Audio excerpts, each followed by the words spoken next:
Right, good morning, everybody in the meeting and everybody tuning in on the live stream for our first online public meeting after the completion of the electoral cycle. Before I hand over to Mayor Skaith to chair the session, just by way of introduction, as colleagues all know, but as members of the public may not, part and parcel of the Mayor's responsibilities is to act in the powers and duties of the role formerly known as Police and Crime Commissioner, or locally Police and Fire and Crime Commissioner. And it's that power and area of focus that the Mayor will be exercising today. So we strongly encourage public engagement around all matters of policing and crime on this particular occasion, rather than the broader responsibilities of the Mayor, which if people would like to ask questions about, we will of course make sure are answered separately by our colleagues who work elsewhere in the combined authority. So that's all I was going to say, and without further ado, Mayor Skaith, I will hand the chair to you. Thank you very much, and thank you everyone for coming this morning, and for the team for organising it, and Tim and his team. Yes, a brand new combined authorities, first meeting today. Really looking forward to being here and be able to chair this meeting. Just to let you know, on apologies, I believe we don't have any apologies come through. And in terms of the minutes, there's no minutes, but the last meeting is available on the OPM website. So that's where we are on there. So if we lead into the performance update, if possible, if that's available. Okay, shall I just do a couple of introductions in the room here before I start, Mayor? Just so that'd be pleased. Yeah, that'd be great. Thank you, Tim. My first meeting. So my name's Tim Ford, the Chief Constable of North Yorkshire Police, appointed from the 1st of April this year. To my right here. Yeah, good morning. I'm Scott Bissett, the Deputy Chief Constable, also formally appointed at the beginning of this month. And to my left is... Good morning, everybody. My name is Graham Fox. I'm a temporary Assistant Chief Constable with responsibility for crime and specialist operations. Oh, so in terms of delivering the performance update this morning, the Deputy will go through the performance pack for you. Okay. So, okay, if I start, Mayor, walking through it? Yes, please. Thank you. Okay, no problem. Yeah, if we just go on to the first slide then, please. Okay, so I'll take this in clockwise order, if that's okay, so it's understandable for people. So this slide basically covers North Yorkshire Police's performance in relation to how quickly we pick up 999 calls once they arrive in the force control room. So what you can see in the top left-hand graph is a trend line over the past 12 months about how that's improved. The national SLA is at 90%, and we strive hard to reach that, and you can see the improvement over that period that we've seen. So a number of forces achieve 90%, a larger number don't, but all are seeking to improve that. And we'll know that the investment that's been made by previously the Police and Crime Commissioner and Fire into the force control room over the past 12 to 18 months or so, and that still continues. So whilst that investment still gets put into the room in terms of an uplift in those that are answering the phones, we would still expect that to improve. What you then see in the May to April is the performance improvement and the number of calls that we take. So over that 12-month period, around 115,000 calls into the first control room that come in through 999s. And then in the bottom graph, what you see is the proportion of calls over that period that are answered in within 10 seconds. So you can see the vast majority, 86%-ish, not where we want to be, as I've said, and we still need to be at 90%. And then the vast majority are answered in under 30 seconds, as you can see, and actually under 20 in many cases. The important bit with this is when we get the HMIC element and update later, one of the areas for improvement that we've been given by HMIC is around our 999 call handling. So albeit the HMIC peer report was much more positive, this is a key area that we'll continue to improve as we move forward to the next inspection. Perhaps I can just come in there.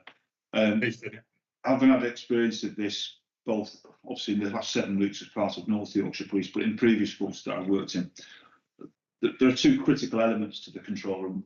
The first one, and the obvious one, is people, making sure that we've got enough people to answer the phone in a timely manner. That talks to the importance of workforce planning.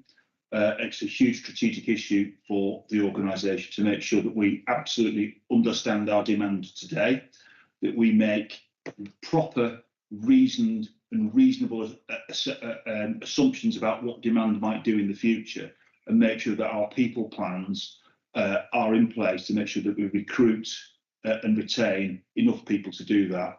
It's absolutely critical, and that really talks to the importance of enabling services. The second item and the second critical strategic factor in the control room is about technology, and certainly other forces, and we may get to talk about it elsewhere in the presentation today, are investing in modern customer relationship management systems that make it quicker and easier and involve elements of artificial intelligence to be able to risk assess and identify what needs to be done far more efficiently. So these are the things that coming in new to the force that I will be wanting to consider over the coming months and years. Just on that bottom slide, on the calls taking over 120 seconds, just over 2 minutes, that's 0.69%. That's equates to about 800 calls, I believe.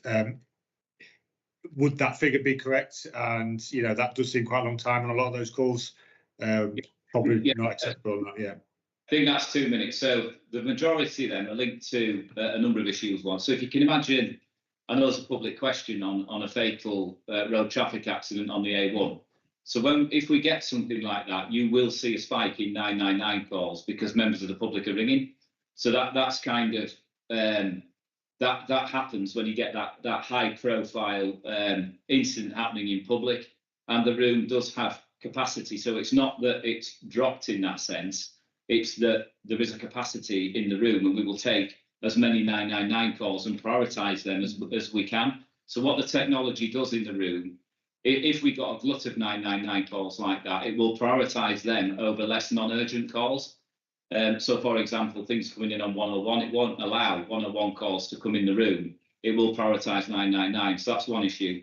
A second issue is we can get pocket dials. So you can get pocket dials where, or repeated dialing of calls as well that come into the room. When we get if we get a long call and we pick it up, that's fine because we're speaking to the caller. Where we get abandoned calls, we always make sure that we ring the caller back, and sometimes they don't pick up because it's a phone issue. If we can identify that, we will also deploy on the back of that if we can't contact the caller and we believe that there may be a risk. So there's quite a lot of reasons why you might see something over 2 minutes. It's not habitual, as you can see, but it might be because of the number of calls that are coming in one time in relation to perhaps one or two more serious incidents. Okay. And just another one for me, the availability of the data set for all calls answered times shows that, sorry, on the 999 the data performance side, shows that NYP has 82% for March. Why is there such a difference between that data and what we're presenting today? Yeah, so I think you're referring to the BT data that's available nationally. So we're exploring that now because if I explain it in simple terms, when BT take every 999 call, they don't come direct to forces. That's when you get the operator saying you want police, fire, coast guard, or anybody else. At that point, they then transfer it to the force, and then the time that you see on here is the time that takes North Yorkshire to pick the phone up and speak. The way they measure that time isn't automated. It's basically manual. So when BT pass it to you, it depends on when the operator at the BT end presses the stopwatch, if you like, to stop, to say, I've heard someone speak at North Yorkshire and I've now transferred the call. We're closely examining that because we have one of the longer BT transfer times when you break down that what's in that 10 seconds. So we're currently in discussions with BT about how we can work with them to improve that. It's different for other forces. It's quite strange how there's a variance. You would think once we pass a call and we pick it up, then we pick it up. The other element is how our technology works. So there's no doubt about it. We discussed at a change board yesterday in Force. Our ICT infrastructure in the Force control room is due to be replaced. And this is one of the things we want to look at about how technology can help us remove the time that a 999 call takes to go around the system. And if we can improve that, as you can see, you are up against it if your target is 10 seconds. If you could take half a second or a second out on every call, your performance is absolutely then above that 90%. So there are little incremental parts of that technology, but also the relationship with BT. What you see measured on here is the timings that our systems will demonstrate to us once that call hits North Yorkshire Police, how long then we take to pick it up. So we timestamp the call when it arrives in North Yorkshire. It's timestamped when we pick it up, and that's the time you see on here. But it's accounting for the time that BT take to stop the clock at their end, if that makes sense.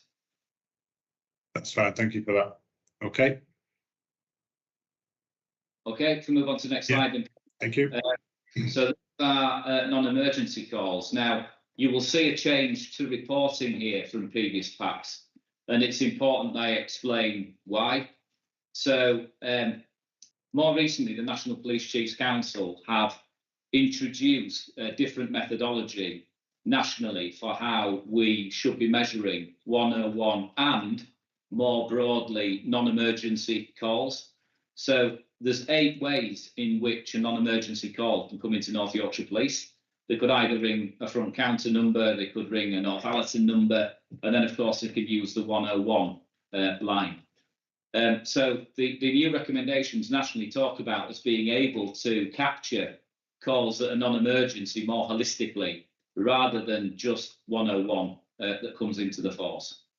So what you see here is a backdated, if you like, performance picture against the new methodology, which is essentially once a call arrives into North Yorkshire Police, how long it then takes not just to pick that call up, but to actually get to somebody who can help them, which is has much more efficacy to it than just simply saying we've picked the call up quickly, but actually the outcome of that might not be that they've spoken to somebody who can resolve the problem. So this is a lot more complex in terms of measuring performance, but it's something that we've worked on over the last 3 months. It's going to be reported on nationally by the Home Office and the NPCC. There isn't as such a target as yet, but they've set a 3-minute expectation that people will either have the option to select one of 5 options. So if you were to ring on a non-emergency number 101 for North Yorkshire Police, you'll get 5 options, either to go through to custody, to go through to the force control room, to speak to a front counter, or to voice recognition to ask to speak to an officer. So this is where the time is measured from where we get the call to then selecting and speaking to somebody through those options. The other element that's important to note here is we've increased our capacity on what we call Queue Buster and re-engineered it. So if you ring on a non-emergency number, and let's say, for example, that there's been an influx of 999 calls like we've just spoken about, you will be able to select an option that says, can you call me back? We have significant capacity on that Queue Buster capability that's currently underused, that could be used a lot more. And our average callback time on that Queue Buster line is somewhere in the region of 25 minutes. The public do not get deprioritised if they use that line. They don't drop out the queue. They actually remain in the queue where they were. And when an operator becomes available to speak to them, they're then spoken to, as opposed to sitting on the line and then potentially hanging up the phone. So where we see in here discontinuance rates on non-emergency calls, you'll see now there's 2 areas, which is the small box on the right you'll see positive discontinuance and you'll see negative discontinuance. Positive discontinuance is where people select an option or hang up within the 3 minutes. So basically, they've either elected to say, I'll ring back later, or they select queue buster or another option. Negative discontinuance is where after 3 minutes, a member of the public will hang up, and that's the one we want to avoid. We want to try and offer people the right option within that 3 minutes so they haven't got a long wait. If we just look at the negative discontinuance at 16%, we last year were up as high as 30% for discontinuance on 101 lines alone. And that's the real test about reducing the level of people who just hang up the phone, they discontinue the call without selecting an option. I will take the opportunity to encourage members of the public, if it's appropriate, to use the queue buster option. We do ring people back, they don't drop out the queue, they don't get lost. We ring people back when we're available and deal with the queries. And you can see there as well on that box that 67% of non-emergency, including 101, are answered. So this is a very different methodology from the previous one, which essentially just reported on the force control room picking up 101 calls. And for good reason, because we wanted to understand that the investment in the control room was effective. In terms of average call times, if you apply this methodology, last year, our average calls times to pick up non-emergency calls was around 6.5 minutes. If you apply this methodology now, it's about 4 minutes, 11 seconds on average. We've still got improvement to do, obviously, and the Chief has spoken about getting the resources right, strategic workforce planning right in the room. And recruiting into the force control room is a challenge.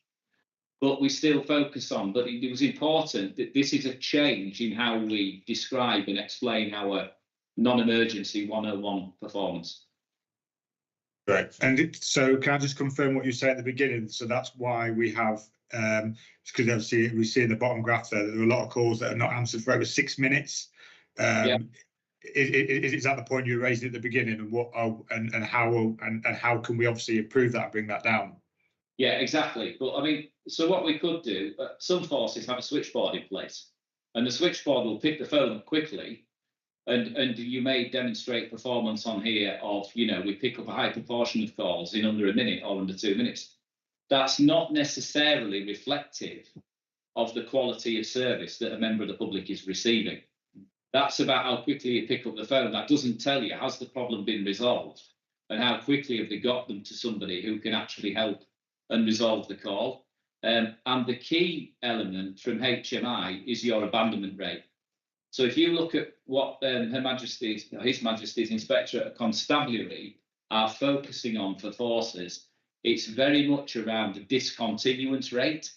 How you make sure callers get that service is incredibly important. What you don't want to see is a really high discontinuance or abandonment rate. And we're working hard to offer those options. So there's a real focus on the average time to answer and a low abandonment rate. Thank you very much. Next slide, if you can, if that's all right. Okay, so the first two slides talk about how quickly we pick up the phone. This slide talks about how quickly we arrive at the incident. And we have 3 incident gradings. We have, because of the nature of the force, if I think about a previous force I've worked in, you would just have 1 grading for immediate. But we don't here, we have 2, which is common nationally. We have an urban grading and we have a rural grading. You can see, if you go back over a year, that the difference between those 2 was fairly significant. We undertook some, that's the black line and the green line. So the black line being our response to immediate urban calls, so in the areas that count as urban, and that's nationally defined.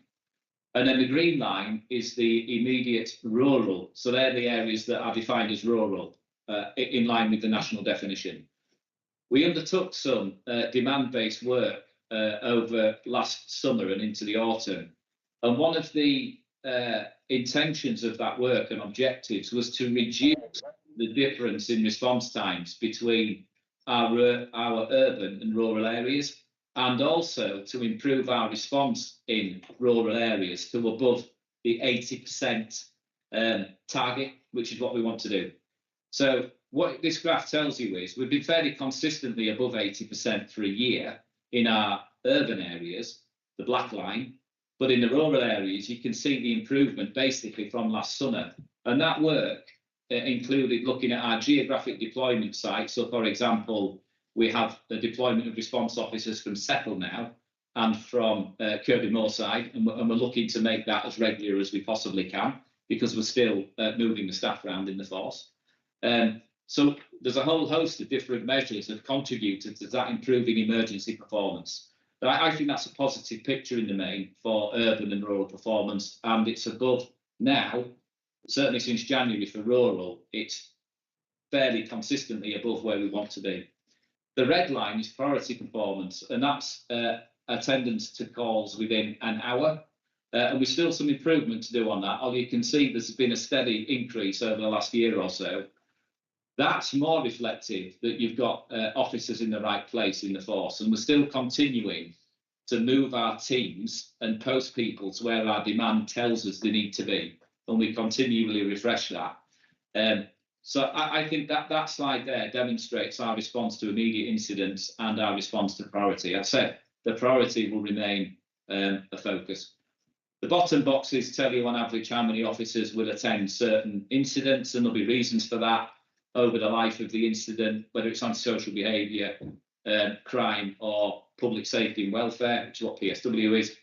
And then at the bottom left, you've got the 90-day data, which basically demonstrates which geographic locations in the force attract what type of demand. And it's no surprise, the urban areas, York, Selby, Scarborough and Harrogate are the ones that have the highest level of immediate calls, and the other more rural areas have lower. And that's some of the challenge here, is policing the sparsity. What we don't want is a postcode lottery in terms of if you live in a rural or urban area, you get a disparate level of service, if that makes sense, recognising that responding in highly rural areas is more challenging than it is in urban. Excellent. That's fine for me. Thank you. Okay, so I'll move on to crime levels then. A fairly positive picture, as you will see from the trend in terms of crime levels across North Yorkshire. I think we would all agree, I know the Chief would, one crime is too many, and we want to reduce the amount of victims we have. So there's no target here. It's as low as we can take it, basically. That's clearly our key role. So that's the top line. That gives you the trend since 2021. So that really starts flattening out the COVID effect as well, because it was strange pre-COVID. If you look at the bottom box, that tells you, sorry, bottom right, that tells you where North Yorkshire is per 1,000 population in each crime type. Below across the board, other than bicycle theft, we have seen some recent upticks in burglary and vehicle crime, which we'll come on to. But we've been very proactive in getting into those problems and targeting offenders, arresting and charging them where we can. And then on the left-hand side of that slide, you'll see quite a technical term, crime data integrity. So that we've shortened that to CDI. Now, this is really important when the public are scrutinising us over how we're reporting crime, because this is about how accurately and effectively we translate an incident report into the appropriate crime record. That's really important. And what you'll see on there, for all crime, all reported crime, were 93.9%. That was reported by HMIC in their most recent Peel report. That's a very strong, good grading. And had we got to 94%, we would have been outstanding at crime recording. So that's what we're striving for. You'll see on there we're outstanding at reporting all violent offences at above 95%, and in terms of recording sexual offences above 96%. And we conduct a regular audit and challenge to make sure that we maintain that ethical high performance in terms of crime recording, so people can have trust in what we're saying. Just on the theft of cycles, I see we're very high there in NYP. What is being done to tackle this issue particularly? Yes, it's very focused in the York area, university and different places. So we have had dedicated operations through neighbourhood policing, providing a lot of crime prevention advice as well. So making sure where we can, they're locked. So there's dedicated operations, particularly around the university in York City Centre in terms of bicycle theft. Some of it appears on second market, eBay, Gumtree and that kind of stuff, and we do work in the kind of second-hand market. Some of it, I think, is retained by the people who steal them. So, but it's very focused around York in the main. Okay, excellent, thank you. Perhaps just add something just in terms of the overall crime rate. One of the things that I've been really keen on since the start of April is about improving our volume crime investigation performance, dealing with the number of outstanding suspects and progressing those crime investigations more efficiently and more effectively and providing a better service to victims of crime. Just probably worth noting, in the last financial year, our overall outcome rate was 12.25% across the course of the year. So far this financial year, it's 16.8%, which is a really significant increase. But if you look at certain parts of the force, and most notably the Coastal Command, 21% of all crime has been resolved with a positive outcome. That's as good as anywhere in the country. And absolutely, our ambition is to deliver that level of consistency across the county. But it really is evidence of a significant improvement and uplift. And I just wanted to highlight that to your attention. Thank you, Tim. Okay. Okay, I'm happy to move on to the next slide. Yeah, I should just stress that crime data integrity is they are independent gradings. We monitor it internally, but those being reported there are independent, are in the constabulary inspector's report. Okay, Dave, move on. Thank you. So what we see here is 2 slides on burglary, residential, and then robbery. So the top slide covers the trends around burglary residential. There's no doubt we've seen an uptick from February into March and into April. There's a high proportion of that offending is cross-border organised crime. So to the north of the county and to the south, Selby had a particularly focused problem around burglary. I'm pleased to report we had a proactive operation called Operation Decrease, and as a result, currently 1 offender serving over 5 years in prison, and 11 burglaries were detected as a result. And there's another couple of offenders currently on remand that have been investigated, and we're doing that in partnership with West Yorkshire. So that shows you working in partnership, as you saw in the news yesterday, around county lines into the Skipton area from Keighley. We do work closely with our cross-border colleagues, and the same to the north with Cleveland in terms of offenders from over there. It's been a real focus of burglary residential, the amount of outstanding suspects we've got, to reduce that and to improve our burglary outcome rates, which currently are sat at around 10% since January, which is a vast improvement from the 4% that we had last year. So we're going to maintain the focus on our outcome rates for burglary.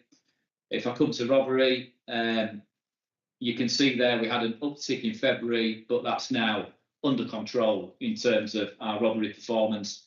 And then the next one, sorry, Dave, yeah, could you go to the next slide? Sorry, is there any questions on that, Mayor? Burglary and robbery? No, that's fine, thank you. Thank you. Okay, we'll go to the next one, which is violent crime and vehicle crime. Violent crime, obviously a key concern for the public. A significant proportion of reported violent crime isn't on the street, it's in private, sadly. It's domestic abuse related assault and crime, to give some context. But you will see again there a reduction in violent crime across the county. And then the next one is the vehicle crime element. We did see, it speaks for itself, an uptick in vehicle crime, very concerning actually, February into March. But again, we've targeted specific offenders. One to the south of the county has been charged with 15 offences. But by the nature of vehicle crime offending, it's quite difficult to get them to go to prison because of the nature of the offending and how the courts might view vehicle crime. So that particular offender wasn't sent into custody, but we put a problem-solving plan around that individual to make sure that their offending was disrupted, and we still continue to do that. So vehicle crime isn't necessarily an offence type unless it's something else where they're in custody, which obviously controls the problem. It's a slightly more problematic crime type, but it's just about understanding your offenders and disrupting them.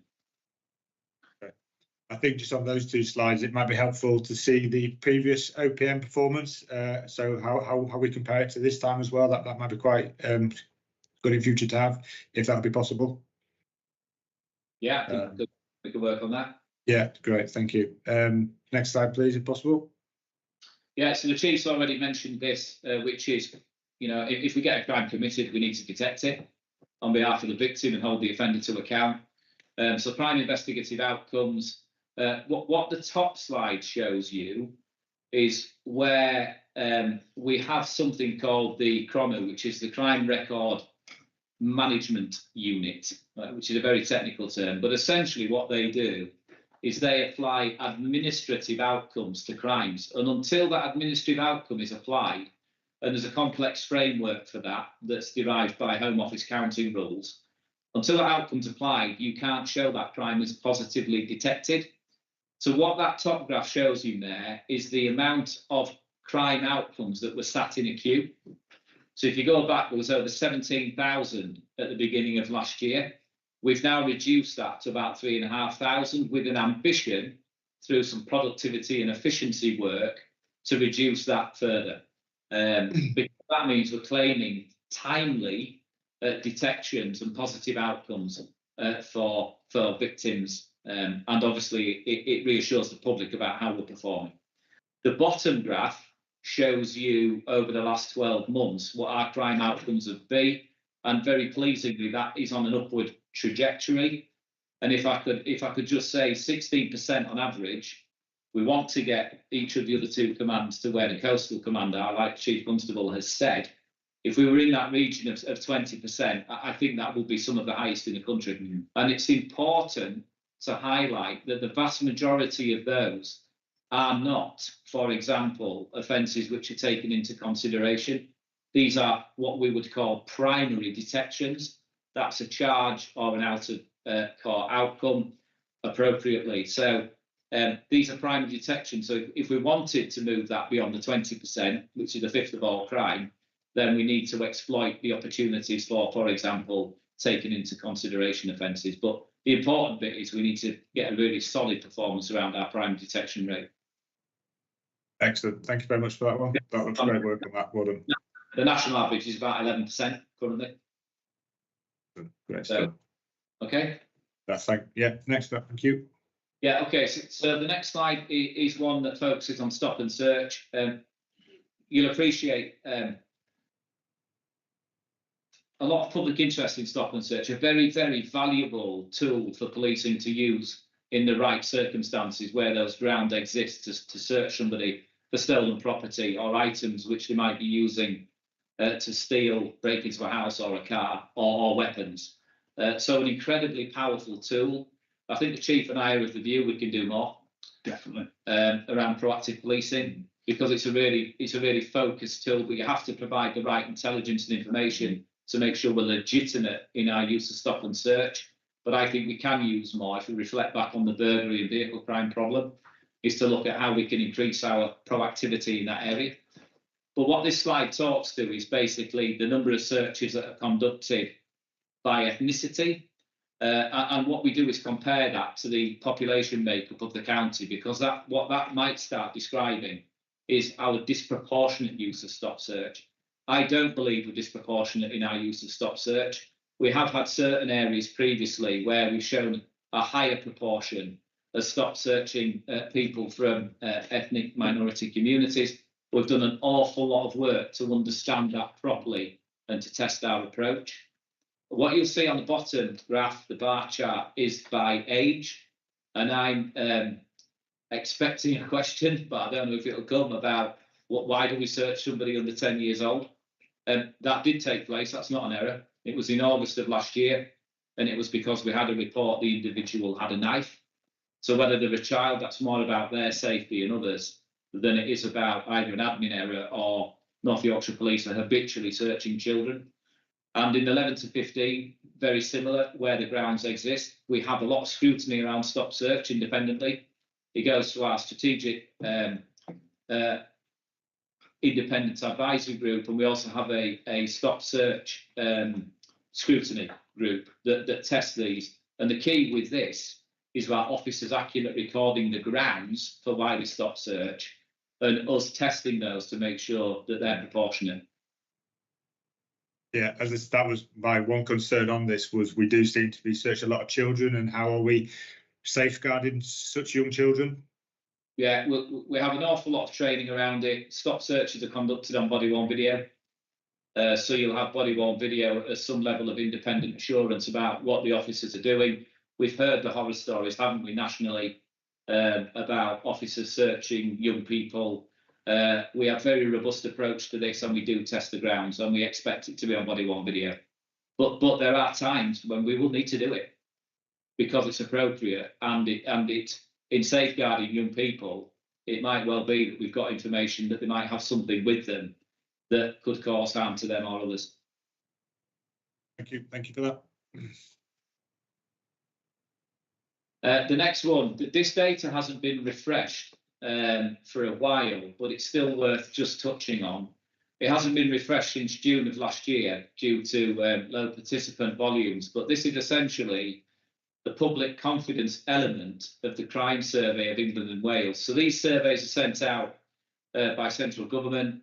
They ask all kinds of questions, and you'll know that they do a comparison between the level of crime that police are reporting and how the public feel, which is important in terms of perception. But an element of that also relates to the police, their local police. So you can see on there, if you go to the right-hand side of that table, North Yorkshire Police are the top force out of 43 for community understanding, the top for public confidence in terms of how the public feel. A lot more to do in that, a lot more to do, and we know why. This isn't about being complacent, it's just demonstrating how the public feel, or certainly did through the survey. Fair treatment we need to improve on, and us and the council and our partners dealing with crime locally is another important element. And I know where that's you'll have a key focus in terms of commissioning and making sure us and our partners are working effectively together around community safety in localities. But that hasn't been refreshed for a while, but it's still in here because I think it's worth kind of pitching us where we are nationally on certain elements, because it also shows us where we are strong, but it shows us where we've got areas to improve, and we don't take any of that for granted. That's about effective policing service, investigating crime, arriving on time, and treating people with respect. So I don't know if there's any questions on that slide. Yeah, I was just going to say, do we know when this is going to be updated? As you said, this is slightly outdated now. Yeah, I think we don't. I think it normally every 6 months is when they run the survey, but it's not us or yourselves that run it. It's central government. So we just wait for that data. But I think moving forward, understanding the community confidence in our localities is fundamentally important. And I have been in a previous life, I know the chief has as well, where those locally based confidence surveys are really the fuel to driving the focus of neighbourhood policing teams in addition to crime trends, because it's where you really understand what's concerning local residents. So I think I could see Simon with his hand up. Yes, please, Simon. Thank you, Mayor. Mayor, thank you for your support in relation to the carrying on the work that we began under your predecessor in relation to the shared issue of public confidence in policing. In that vein, I'm aware that Chief Constable Forber has a very clear message for the public and, for that matter, for the force in relation to standards. And I wondered, with your permission, Mayor, whether I could invite him to set out that keynote so that the public can hear it in this initial OPM. Yeah, absolutely. Yeah, if that's okay, please, Tim. So you're talking in terms of standards or neighbourhood policing, Simon? Standards, Chief. Yeah. So I've been very, very clear right throughout the selection process to be the next chief constable and in all my initial communications with the force, my ambition is for North Yorkshire Police to be an outstanding force.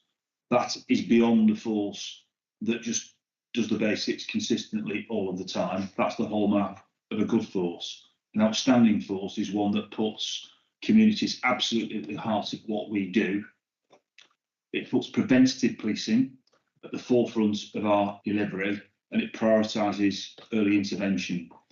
And the way to do that, based on my experience, is about effective neighbourhood policing, dedicated teams of officers that do three things brilliantly. One, they engage with communities, so they understand the issues that matter most to communities and take tangible action to deal with them. They use evidence-based problem solving. They look at what works both across North Yorkshire and in other forces to bring the very, very best of policing practice to bear on those issues.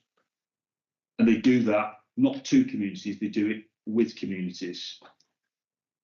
If you want to achieve that, and that is actually what I would describe the very, very clear example of policing by consent, you have to have police officers who hold the highest standards. So one of that is about policing with integrity, people who act fairly, act equitably all the time. But it's officers who never lose sight of that, both in terms of their personal integrity, the way that they appear, their standards, their general standards, and the way that they speak and care for the public. And the way that I encapsulate that in terms of my message to the force, it is this: all the data in the world, whether it's looking at victims' code and compliance with the victims' code, confidence data, it is absolutely great, and we absolutely must have that data to monitor progress. But you encapsulate the standard of service that I aspire for my officers and staff to provide in this, and it's very, very simple. If someone you care about, one of your loved ones, was the victim of crime tomorrow, what sort of service do you hope that he or she would get? That's the standard of service that we aspire to all the time. So that's what we're going to continue to do, both in terms of our leadership training, the development of a new set of force values and behaviours, the way that we develop neighbourhood policing over the course of the next year or two. And it manifests itself in very simple things about our uniform standards, our recruitment, our promotion, and all of that. So I think that just sets it out in general terms. Obviously, it's very early days in my tenure, but there will be more to come in that regard over the coming months. Excellent, and thanks very much for that update. Thank you. Okay, on to the next slide then. So I'll touch quickly on these really important slides. These are our people who go out and do all the things that are really valued by the public to the best of their ability. So you'll see there PCSO FTE full-time equivalent, a budget for around 163. Our actual PCSO numbers are about 145 at the moment. I'll just touch on that if I may. That's because we want to be really, really confident moving forward that we have the right neighbourhood policing model in terms of a balance between visibility, problem solving and engagement, and enforcement to tackle those problematic offenders that we've spoken about earlier. So we're just in the process of looking at what that neighbourhood policing model looks like longer term, and that'll be clearly in close discussion with yourself, Mayor, and the requirements of communities in terms of that, and really understanding what the threat and risks are to those communities and how we might best tackle them. So PCSO is incredibly important to the neighbourhood policing teams and to communities. But we've also extended, if I may just mention, the collaboration with the fire service. So around the public safety service and our engagement with rural communities to extend that service more widely across the county, which we look forward to discussing with fire colleagues and yourself as we move over summer and into the autumn. Absolutely. I think, Mayor, if I could just come on the back of that as well, again, just some initial observations. Having recently joined the force, I think North Yorkshire Police has a really good understanding of demand in relation to response policing. The work we did with process evolution gave us a really clear sense of the number of officers that we need to work in response. Our understanding of the demand for investigating crime, I think, is less sophisticated. I think there's more work to do that, and I've already talked about the need to develop a volume crime management model that allows us to really identify trends in investigation, make sure that we provide a rapid, efficient service to the public, dealing with the day-to-day crimes that come into North Yorkshire Police. What I should say is when I use the term volume, I do not mean to classify some crimes as minor crimes. When a victim is a victim of crime, it really matters. We've got to make sure that we provide the appropriate, efficient response. So there's work to do in that regard. But the area that I think is underdeveloped is really understanding what are the demands and what are the expectations of preventative policing in neighbourhoods. And there's definitely work to do in consultation with communities about what they want from their neighbourhood policing teams, and making sure that we've got the right workforce mix to do that. And as the Deputy says, that's work that will be taking place over the next the coming months, and work that absolutely we would want to involve yourself in. Thank you, Tim. Thanks for that. Thank you. Oh, okay, so to touch on police officers, this is really important. The target's important because this is where currently under the police uplift programme centrally, we need to make sure that twice a year we have the appropriate number of police officers to make sure we don't lose funding. So you'll be aware of the 20,000 uplift to policing under the current government. We got a slight increase from where we should have been. Our baseline is 1645 police officers, but we said we could take more because other forces were struggling to recruit and bring them in. And in terms of achieving that national 20,000, we have, but that funding's not confirmed as permanent. So we need to make sure that we manage carefully, and we do, because we get retirees and people transfer out of force. So it's just about balancing that workforce mix throughout the year. In terms of workforce diversity, that remains a really important focus to increase the diversity of both police officers. Are fairly strong, actually, around the special constabulary, which isn't unusual. Special constabulary, in my view, reflecting on previous experience, very strong in North Yorkshire, a very strong culture of dedicated people. I spoke to one at an awards evening 2 nights ago who's done 30 years as a special constable, so a volunteer police officer, which is incredible in terms of service and dedication. Our police staff clearly vital in delivering policing. It's not just about officers, specials or PCSOs, and you can see the number of police staff there in the mix. And then, of course, I've just touched on PCSOs, but as a ready reckoner for the force, 690 police officers, 1,314 police staff, 81 special constabulary, and 168 volunteers who are also incredibly dedicated. And that also includes a number of police cadets. We have a very high proportion of cadets in policing and young people. And if there's any watching that would like to join us, then please apply, because they'll be very welcome. So very proud of our cadet cohort as well. Thank you very much. It's great. But the next slide just basically touches on what I've spoken about. Just to explain it a little bit, you'll see there's a difference between headcount, and I'm sorry if I feel like I'm preaching to the choir. There's a difference between headcount and FTE. So headcount is the number of people we have in the organisation, but they may be part-time.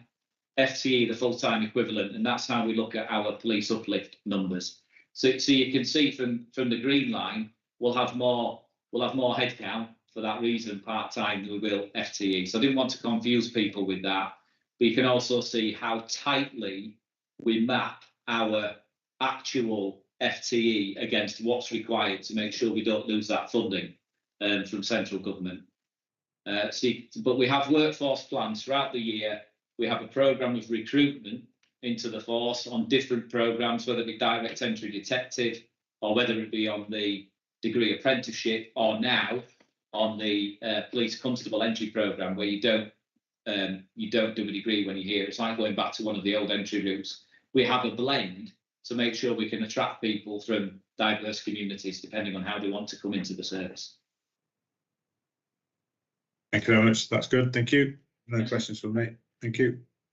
And then finally, this is a slide on our sickness absence. Regionally, we compare fairly favourably with other forces, but we have had a relatively high amount at the beginning of this year, and particularly in some of our key functions like the control room, where you could have 30 or 40 people on a shift and they're all together, and if one gets flu or coronavirus, because of course we don't test anymore, then it tends to spread fairly easily because they're not compartmentalised, they're all in a control room.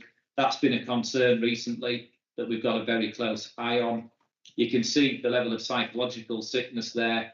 I think that's probably higher in reality in terms of mental health, PTSD.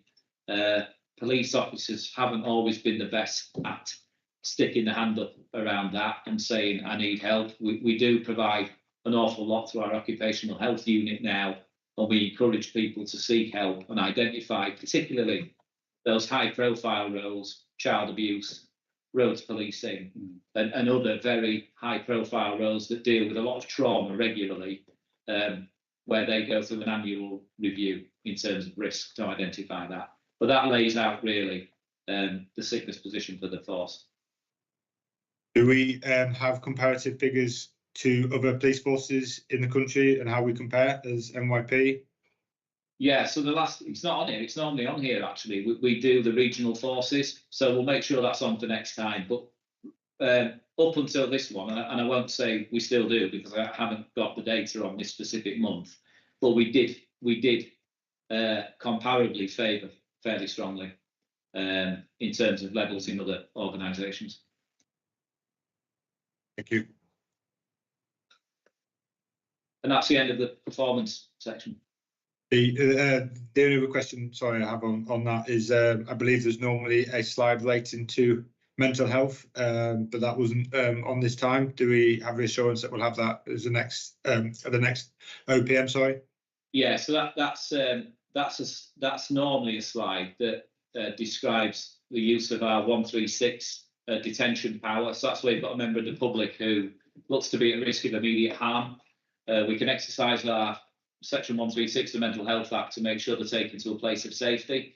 That data is from TUV normally, and we're just waiting for that data to be provided to us, because that's where we'll pick up the amount of detentions that have gone to a place of safety, how we've exercised the power. So that's why it's not on there. Thank you very much for that. Thanks for the update. Thank you very much. Okay, so on to the thematic topic presentation, serious organised crime, I believe, next, if possible. Okay, yeah, so we're going to do that. And Wayne, as SEC, with responsibility for specialist operations, which includes serious and organised crime, is going to take you through that. If you want to go to the first slide, then, Dave, please. Or second. So what I'll do is talk you through just how we'll come to agree the current control strategy for 2024. So the three themes that you will see are clear, hopefully for all, in terms of the thematics around neighbourhood crime, vulnerability, abuse, serious and organised crime. Obviously, the third of those strands I will go through in detail today. How we come to agree those key priorities is through strategic intelligence assessment. That process was undertaken between January and March of this year and was very much focused on the data that we understood for the last 6 months of 2023 entering into 2024. That ultimately agreed through a group of individuals within placing strategic and tactical leads with the following themes. So under neighbourhood crime, with the priorities of road safety, fraud, as the DCC has already gone through in terms of some of the demand data, residential burglary for city and county, on the basis of the demand that we've seen within those particular districts, and a focus on rural crime within identified hotspots. And that's changed from 2023 priority control strategy, whereby we focused that quite heavily on the coast, but that will be a sort of rolling programme of assessment. Within the vulnerability and abuse strand, you will see domestic abuse, child sexual abuse and exploitation, modern slavery, human trafficking, including organised immigration crime, rape and serious sexual offences and stalking. What you will see as I go through the presentation is particularly modern slavery, human trafficking and organised immigration crime, CSE and CSA, are very much intrinsically linked to how we approach tackling serious and organised crime, which you can see includes primarily drug trafficking and drug deaths, counterlines, Western Balkan criminality and serious violence, which again the DCC has touched on within the performance pack. Thanks, Dave. Thank you. Yeah. So I'll touch on obviously what serious and organised crime is around some of those definitions. But obviously, primarily it's a threat that seriously impacts on local communities and involves crossover between a number of crime types, which are clearly recorded within the slide. So I'm not touch on those because you can see, and because of the nature and understandable nature of reporting regionally, locally, and nationally around the threat of serious and organised crime, people online I'm sure will understand the crimes which sit within that. What I will say is that within North Yorkshire Police, our understanding of serious and organised crime is ensuring that crossover of crime types will bring together more fully. I think it's recognised that traditionally serious and organised crime are considered, particularly around drug supply. But as I've said, it very much currently involves the exploitation of the most vulnerable people in our communities, particularly around modern slavery, human trafficking, fraud and sexual exploitation, which I'll talk you through as we go through the slides. Well, as I do so, I will explain some of the changes which have been made to our internal policing structures in recent weeks, and that's very much to improve our response to serious and organised crime. What I will say is the focus is very much going forward going to be on a strong neighbourhood policing delivery, and that's in line with Chief Constable Forbes' vision really around how we disrupt criminality with a strong neighbourhood presence, and in that way we can, in my view, safeguard those who are most vulnerable to harm, whether that's through exploitation of themselves or for the personal gain of another. Is that Dave? Yeah. So I'll take through that. Obviously, I'm not going to just everybody can read the slides, so I'm not going into too much detail on them. What I will do is I'll just explain the type of crime types and how they come about and what we're doing to tackle them. So CSE, I think, is predominant. It's probably more matured in terms of the media coverage that it gets around child sexual exploitation because of some of the national issues that we've encountered. But really fast moving and progressing is the criminal exploitation of children, and that is very much intrinsically linked around the counterline drug supply issue, which all forces given the country are experiencing. That very much is linked to cuckooing, which I'll talk through the definition of as we move through the slides. What I will say is serious violence is on that. You wouldn't necessarily think that's a crime type in terms of bringing any sort of value to criminals in terms of commodity or product, but it is an ever-present in all strands of serious and organised crime. And that's very much for those involved within organised criminality to enforce their own authority and statute within the criminal fraternity. Those are the key crime types which we seek to tackle every single day in North Yorkshire Police. Thank you. So what I will do now is just talk you through the recent restructure of how we approach both major, serious and organised crime. So I was recently promoted temporarily to Assistant Chief Constable in December. What I immediately recognised was that we needed to have enhanced focus around how we approached serious and organised crime, and a very mature response to how we dealt with major crime, including homicide. And on that basis, we've introduced a Detective Chief Inspector role, predominantly to manage our response to serious and organised crime. That's Detective Chief Inspector Fee McEwen. Under Fee's leadership will come the Economic Crime Unit, which tackles all things fraud. I'll come on and talk to our organised crime units and the type of strategies and approaches they take to tackle organised crime. What we've newly introduced is our Ops Entry team, which is a disruption team purely focused on organised criminality. That team will be up and running and ready to start within the communities which we serve at the end of this month. And we're very, very confident with that enhanced, mature approach around our approaches to serious and organised crime, that we will make improvements to how we currently work Notwithstanding, we are recognised as a strong performer regionally in terms of our approaches. We will see, I believe, that mature in the coming months. We will be subject to an inspection by HMICFRS colleagues, probably in the autumn, which will give us a clear and independent understanding of how well this approach is working. But it brings real confidence from me, particularly as the Assistant Chief Constable for Crime and Specialist Operations going forward. Can I just ask what homes means? That might be obvious to other people, but I'm not sure what homes means, sorry.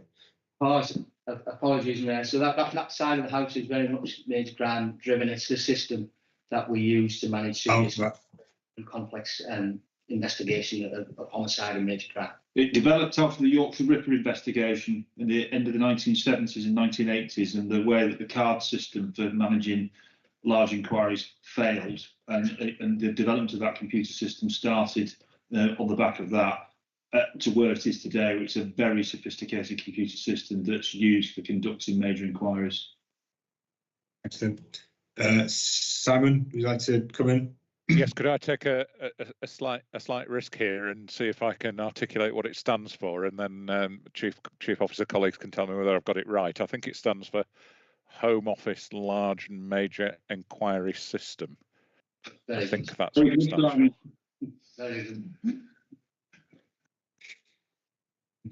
I am impressed, Simon. Taking over major crime some time ago, I did have to ask on day one the definition of that stood for. So thank you for that. Thanks for that. Next one, please. if you're done on that, thank you. So I'm going to talk to you about Project Alliance, which key to articulate is more than a brand. So I'm going to talk through the governance route in terms of how we manage and approach serious and organised crime with our partners. And whilst it does come under the header of Project Alliance, it will really demonstrate our approaches to tackling SOC in York and North Yorkshire. Basically, a robust partnership arrangement, which involves all the key agencies. I'll give you a full detailed breakdown of all those agencies are, both within the public and private sector, to combat serious and organised crime and manage those risks and harm. So focusing first on the SOC board, this is a goal-level partnership board that has oversight of SOC for York and North Yorkshire. It sets strategic direction for the partners. The group considers and endorses recommendations of the serious and organised crime local profiles. That SOC board will sit quarterly. It's a strategic planning meeting and very much feeds the then localised organised crime group meeting. That sits 6 weekly, and that involves the use of a morale scoring process, which is the management of risk and law enforcement. For those groups that may be developing towards or are currently involved in organised criminality. And that meeting will also track activity against organised criminals, which has been previously agreed. That meeting then feeds a disruption panel, which is a monthly meeting between all partners in which we discuss intelligence requirements for the coming month on current organised crime groups. And those requests and taskings are made through and disseminated to partners to encourage full partnership information sharing, because we recognise this is not just a policing problem quite clearly. That meeting then feeds local and force level tasking meetings in which assessments made around the threat, risk and harm that organised criminality poses across all districts. The tasks from those local meetings then fed into force level tasking meeting, which is chaired by myself, where I'll consider those bids and look to, in the month ahead, put in place specialist operations resource to tackle organised criminality.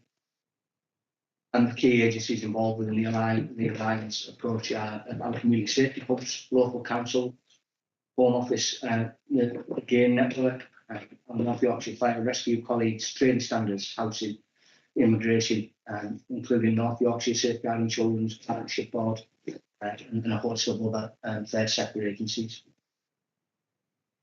Thank you. Thank you. Next slide, please. I'll take you through some of the specialist capabilities that we benefit from here in North Yorkshire Police. So I did touch on our organised crime unit, which is within the organisation structure. Our organised crime unit is led by a detective inspector under the leadership of DCI McEwen. They're responsible for the delivery of complex investigative strategies against those groups that seek to cause harm, but very much around the highest risk of those groups, where we consider a range of tactics to disrupt that type of criminality. Our missing and exploitation team is a recently introduced team. Focus is very much around missing people, adults and children. There's an enhanced focus on child exploitation, as I previously mentioned, modern slavery, human trafficking, and organised immigration crime. Just to give a flavour of some of the recent successes achieved by that team in terms of how we make it clear the difference that they're making. In recent months, they've identified and disrupted a labour exploitation case in the care industry, which was significant. Their interventions led to a number of victims being safeguarded and several offenders arrested. That company subsequently being liquidated, can no longer operate, which is a real success for the team, for ourselves and partners. The team have also recently executed several warrants and arrested members of an organised crime group for their involvement in the sexual exploitation of vulnerable sex workers. And that investigation has then subsequently been handed over to our organised crime group unit to deliver more fully. Really quite excited. Talked about our century stock disruption team and the introduction of that team, which will be very, very much focused on the pursuit strand of the SOC strategy. Quite excited, very much excited about our financial abuse safeguarding officer. We've had national recognition around how we utilise that particular role. FASO role, as we call it, to subject matter expert in the force for the area of safeguarding victims from fraud and financial abuse. They very much look to educate and assist vulnerable people in eradicating financial abuse in North Yorkshire. They act as a first point of contact in North Yorkshire in relation to all vulnerable victims of fraud. And they very much drive how we use our fraud ambassadors locally across the force, and both on a national level. Those fraud ambassadors come in small teams. It will be a portfolio role across respective districts for responsive neighbourhood officers. And they're really there to identify trends of criminality, developing threats to the public. And in response to that, they'll re-engage with our financial safeguarding abuse officer and instigate a full multi-agency response through the identification of key stakeholders. And that very much develops, I'll come on to the 4 P strands in terms of how we approach SOC, but very much enhances our approaches around the protect and prepare strands for looking after and safeguarding vulnerable people. The Yorkshire Humber Rockley Regional Organised Crime Units, they provide specialist support to our ongoing operations, and they assist us in delivering a range of tactics. Just an example of that is a forensic accountant who will support our investigations around fraud, and a counter lines coordinator who will support us in everything we seek to do around disrupting counter lines. No, if I just come in here, one of the things again I just want to emphasise, second to bottom there, the neighbourhood teams. Throughout my policing career, I suppose there was a time when most police officers would think that serious and organised crime sits with a specialist squad and a central unit across the force, and that's manifestly not the case today. We talk about seamless integration in terms of that fight against organised crime, stretching right from the neighbourhood teams who are at the heart of that frontline delivery with the public, right through to the National Crime Agency, and having a seamless tasking process that moves up and down. So there's a really good intelligence picture around serious and organised crime. The groups that are undertaking this are mapped and we understand who they are. And there's absolute clarity of ownership between what's owned by, for example, the local neighbourhood team at Scarborough and what's owned by the National Crime Agency, and at every level in between. And there's absolute clarity about who's responsible for disrupting and where there is a very clear intelligence requirement, what that is. And that's very much how serious and organised crime must be tackled if it's to be done successfully.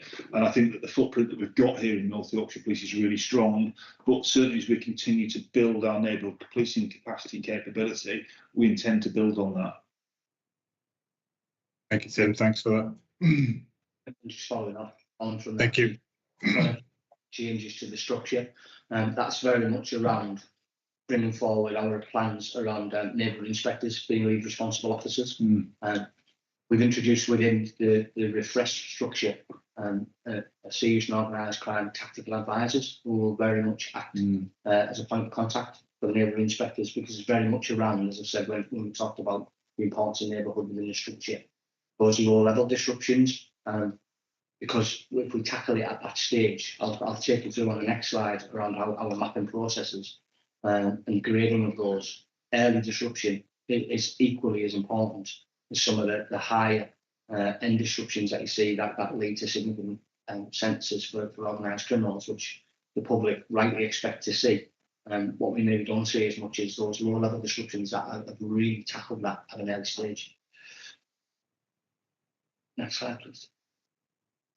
So I will take you through some of the scoring process in terms of our current OCG picture. So you'll see there's 28 scored and mapped organised crime groups operating across North Yorkshire. And as I said, those are predominantly linked to drug supply. But again, county lines focused and very much intrinsically linked to the crime types I previously articulated. One of those organised crime groups is engaged in fraud, in fraud and exploiting vulnerable people. Again, modern slavery, human trafficking, drugs.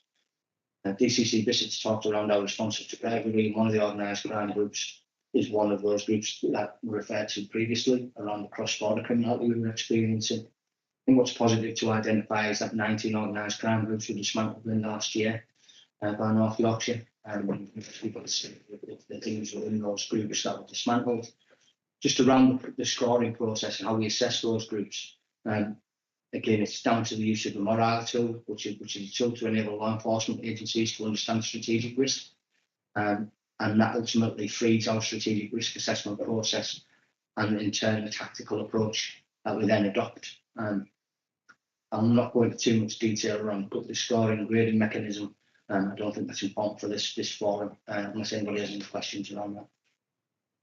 So yeah, the only question is what's it actually mean that the OCG is scored and mapped? What's the actual meaning of that in like layman's terms, I suppose? So in layman's terms, so the assessment process takes place with police and partners through the organised criminal meeting group once monthly. That will then bring out a score through three separate ways. So they come out, the risk score is very much around the risk presented, quite subjectively at that time. It's not about what's in place to mitigate that risk, it's a subjective view by police and partners of what we understand at that stage in terms of intelligence. That will give us a P grading. So the grading mechanism is P1 to 4. P1 is clearly being the most serious organised crime, which may impact on an international scale, and P4 being more a localised issue, but doesn't meet the national levels. And that will give us an organisational risk indicator from 1 to 5, which effectively describes how effective the organisation is currently placed to tackle the threat that's been identified. So once we understand that the P grading really in terms of the risk it potentially poses, whether that's locally, regionally, nationally or internationally, we'll then decide strategically and tactically how we tackle that. And just one of them, if may, you got 19 OCGs word dismantled. What does the 1 ml mean? What does 1 ml? It should be, I'm fairly confident that should be MS. Modern slavery. Probably the title was modern slavery. Oh, months. Okay. No.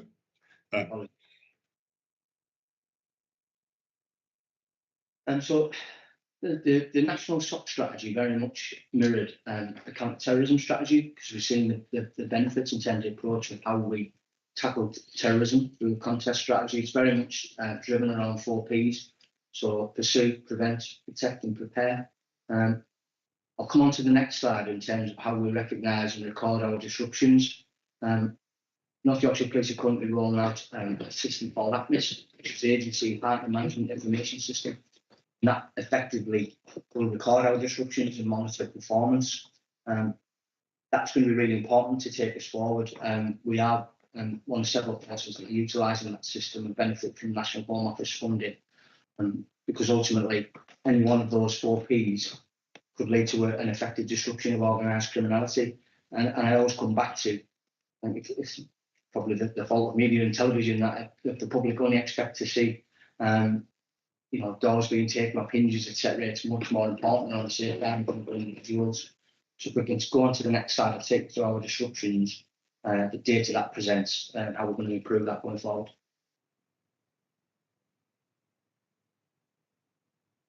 So this is just a flavour of our SOC disruptions.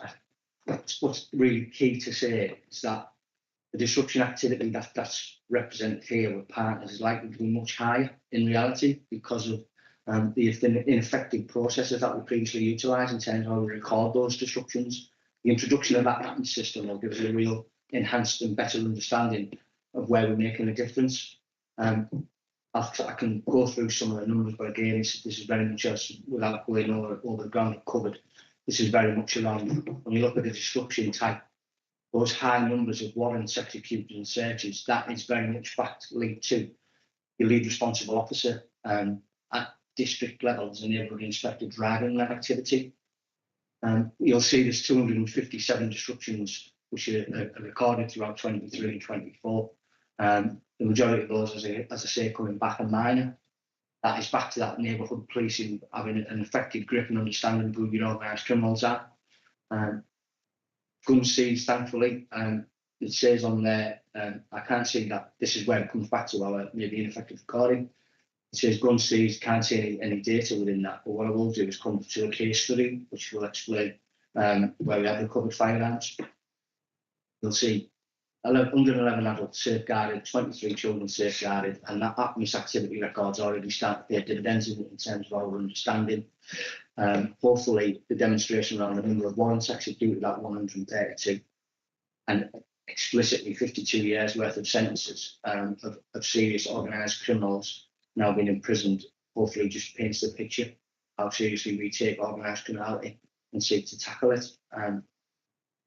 What I will come on to is our clear hold build sites at Barracliff and Clifton. Talk to you about them in terms of some of already the disruption activity we've seen in the clear phases of those. Unless there's any questions on any of the data that sits within the current disruption data. It's just number one for me, and I'm sure it's quite obvious to everyone else. But what does 5 open APMIS? What does APMIS stand for? Sorry, ATMIS. That's Agency and Police Management of Information System. Make a note of that. Thank you. So I talked briefly in the previous slide around the 4P approach and linked to the way in which we tackle terrorism. I'm just going to give a flavour really of some of the prevention opportunities that we're currently engaged with. This is very much driven again by local policing and our partners within the local police and supply department. So Operation Choice is a system of referrals to children and young people in North Yorkshire who are found to be in possession of drugs. And this is very much around that education piece. None of us in this room want to criminalise children. And that's the absolute last course of action we're able to take. This approach is very much around educating children as to the dangers of drugs, as is pretty much highlighted within the actual slide itself. This particular approach with police, both with police and partners, has won an award for outstanding contribution to child-centred policing, the National Police Chief Council Local Policing Awards. Hopefully, it's just a further demonstration of that joint approach around how we tackle serious and organised crime outside of what the public rightly expect to see with regards to the robust management of offenders. It needs to be victim and offender focused and centric. Is that a course that is optional, or do they have to attend that course? It is optional, but what you'll find there is that in 99.9% of cases, those involved will engage. Thank you.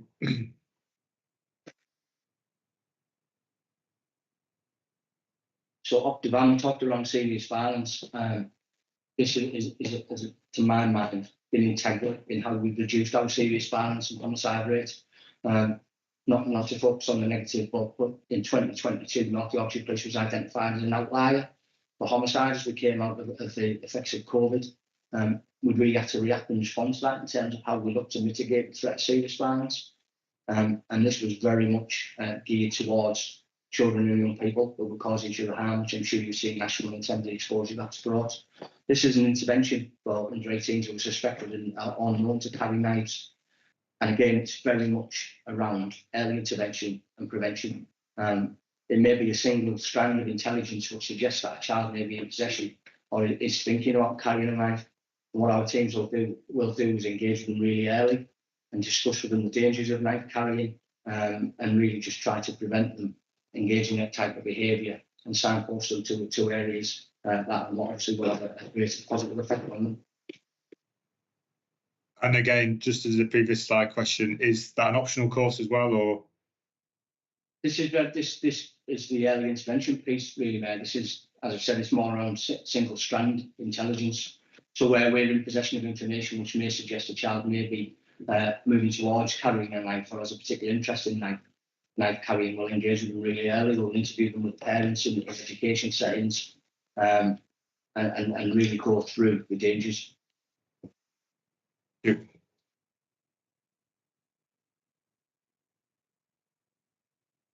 So the next project really is one I'm really quite passionate about and excited by in terms of where we currently are. So the second project very much around sports-based mentoring and intervention for children and young people on the periphery of organised criminality. As we've said, the referrals can be made by police or partners. This is a really exciting project. So launched in 2020 in conjunction with North Yorkshire Sports, provides that mentoring intervention for children and young people. The mentors support young people in building resilience, social, emotional, mental, physical well-being, and developing their confidence and self-esteem. We talk to them about raising their aspirations and in a positive way around that, those real life-changing decisions that they make at such a young age. I'm really passionate about this. I brought up, I think it's always important to give your own background. I was brought up in a really underprivileged area of Middlesbrough and was taken under the wing of a local boxing coach. I've seen people go by the wayside, friends who I was at school with. I was very, very fortunate to be able to be taken under that individual's wing, taught discipline, taught right from wrong. This project is very much aimed in the same way of being able to benefit other children that I experienced from myself. I'm really happy to say I've got 200 young people engaged with that second project. It's really important and really encouraging when we consider some of those life-changing opportunities it offers. Thank you. Yeah, looks good. The prevention opportunity, this is a project we've been running for some time, and again, it's achieved national recognition. Trapping County Lines is basically a comic strip style story about a group of friends who were groomed into county lines offending and who suffer the consequences again of carrying a knife, very much linked to the serious violence piece. And it's delivered by Christina Gavatas. She's been working in partnership with both Humberside Police and ourselves for some time. And we've benefited greatly. Again, this is funded by the previous North Yorkshire Police Fire and Crime Commissioner, and we have a mirrored approach within Humberside. It's had significant positive effects. Some of the feedback that we receive on a regular basis from head teachers and those in education is having a profound effect in terms of the children that it's delivered to. So we've got a hand up there. Jenny, would you like to come in?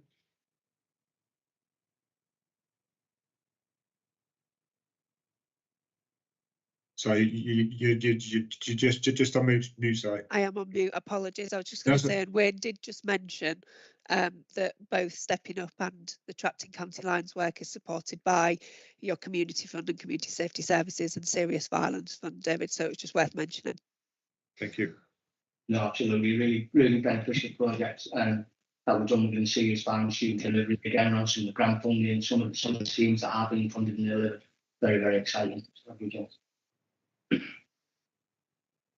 I'll talk around Clear Hall Bill, which I've referenced previously in previous slides. This initiative aims to tackle organised criminality and again acting in neighbourhoods. It's about building community resilience, improving confidence and trust in the public to report criminality to the police and to partners, and about making safer areas across the York and North Yorkshire area. So I'll just talk just briefly around which each phase of that particular strategy and project will bring. So the clear phase involves targeted enforcement activity by policing, which will include arrests, warrants, execution and relentless disruption of organised criminality. Its members, their networks, their business interests, and the police will resolve how that are available to us to operate to create that safe space to begin restoring community confidence. Now that might take anything up to 12 months. We can't kid ourselves that we can do this in a week or a month. This is about long sustained pursuit and disruption, at which point we then work closely with our partners around the whole phase, and that will involve consolidating, stabilising that clear phase, It stops remaining OCG members from capitalising on the vacuums that have been created, and it improves again community confidence by working with members of the public. And a visible neighbourhood policing in the hotspot areas is essential to the success of that particular phase. And the building phase of this particular project, again, is about involving a whole system approach to delivering community empowered interventions that will tackle crime going forward and exploitation of vulnerable people in areas. And we have sites in Barracliff and the Clifton areas where we're working our way through the clear phase. And as things currently stand, you will see lots of disruption activity in media support and exposure around that. That's quite exciting in terms of where we are currently with that, but clearly the ambition is to move that across into other areas of the force as we move through 2024 and 2025. Thank you for that. So the clear whole build phase, the whole process is driven by the SOC LP, which receives organised crime local profile. As I've said, I won't touch too much on this slide because the findings from those profiles in 2022 of how we were able to identify Clifton and Barracliff as the sites of greatest potential for North Yorkshire Police and Partners. Clifton Ward, obviously in York, Barracliff Estate in Scarborough, with the ambition to move that out to that process and strategy we've implemented across North York and North Yorkshire in the coming year. Thank you. So I've touched on a number of the crime types. I've said that the predominant crime type which features across serious and organised criminality is the use of drugs and drug supply, and much of the activity against SOC relates to that particular crime type. But as I said right at the outset of the presentation, it's intrinsically linked to the exploitation of vulnerable people. I'll come on to the use of Naxalone and the importance of that particular approach in reducing death from drug use, and talk to you a little bit around counter-violence activity and the impact that has. So really our approaches very much include proactive activity at force and command level against those organised criminals. And what we do know from our assessments of intelligence is that our primary drug is cocaine in North Yorkshire, and it's very much driven around that prevention activity I've talked to you about in terms of some of the processes we have in place and the approach we take. And this is very much around activity with partners to safeguard vulnerable users and understand their underlying issues. Nitazene-laced heroin is linked to local, regional and national spikes in drug deaths, and North Yorkshire is no different from that, sadly. We have seen drug deaths from nitazene, and in order to encounter that threat and risk and safeguard vulnerable people, we've rolled out the use of Naxalone to prevent drug overdose and related death. We've trained significant numbers of officers with an ambition to train 250 currently, with an ambition to train more going forward, and how to use nitazene to counteract the effects. Naxalone to counteract the effects of nitazene. We're also engaged with the North Yorkshire Drug Analysis Project, which allows us to accelerate drug testing and understand where we may see themes or trends of particular types of drugs within our communities that cause the greatest level of harm. It is important to get upstream of this issue around synthetic opioids. Is becoming a national, and it's certainly an international issue. When you look at the drugs market in America now and the prevalence of synthetic opioids and the impact that that's having, making sure that we are match fit to deal with that is really important. Yeah, absolutely. Thank you, Tim. Next slide, please, possible. I talked to around right at the start around cookering of vulnerable victims in North Yorkshire Police. We are, again, no different from any force in the country, really, in terms of the vulnerability of victims who will see their premises taken over by organised criminals for the use of drug supply and the exploitation of those individuals. I've talked to you about the introduction of missing and exploitation team and the significant strides that they've made. We'll see at the time of presentation, there's currently 12 mapped and scored OCGs, which are primarily related to counter-violence. 5 of those OCGs affect York and Selby, 3 affect Scarborough and Iredale, with 2 affecting county across Harrogate, Craven, Ingleton and Richmondshire, with the remaining. The definition of a counter-violence, because it gets a lot of media exposure. I don't get anybody really goes into the depths of it, but basically the term that's used to describe gangs and organised criminal networks involved in exporting illegal drugs into one or more important areas, using dedicated mobile phone lines or another form of deal line, likely to exploit children and vulnerable adults to move and store drugs on their behalf, and other commodities through coercion, intimidation and violence. I've talked to you around what that coupling looks like.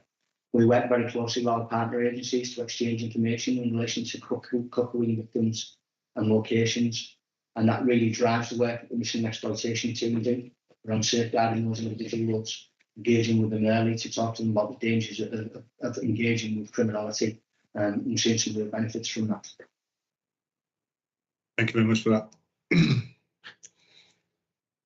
DCC Bissett's talked in detail around organised acquisitive crime and the successes we've seen, particularly around what we will call 2-1 burglaries, where offenders will enter premises with a view to stealing car keys and the vehicle itself. Over and above what DCC Bissett's talked around in terms of that success, we recently had three ATM cranes which have been stolen in the county area. We quickly identified those individuals as a travelling organised criminal group from the Durham area. Arrests were made within 24 hours, and those ATM machines, including the cash, were recovered, which was really a positive for obviously the victims of those particular offences. Those offenders have been charged and remanded and are awaiting trial. And as Mr. Bissett was already alluded to, our robbery levels remain low.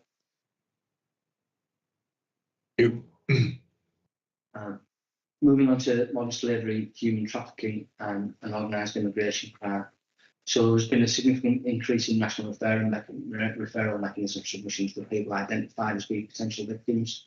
Just a very broad overview around what that national referral mechanism looks like. This basically is a mechanism that supports police and partners to make an assessment around whether somebody who's involved in organised criminality may be a victim themselves.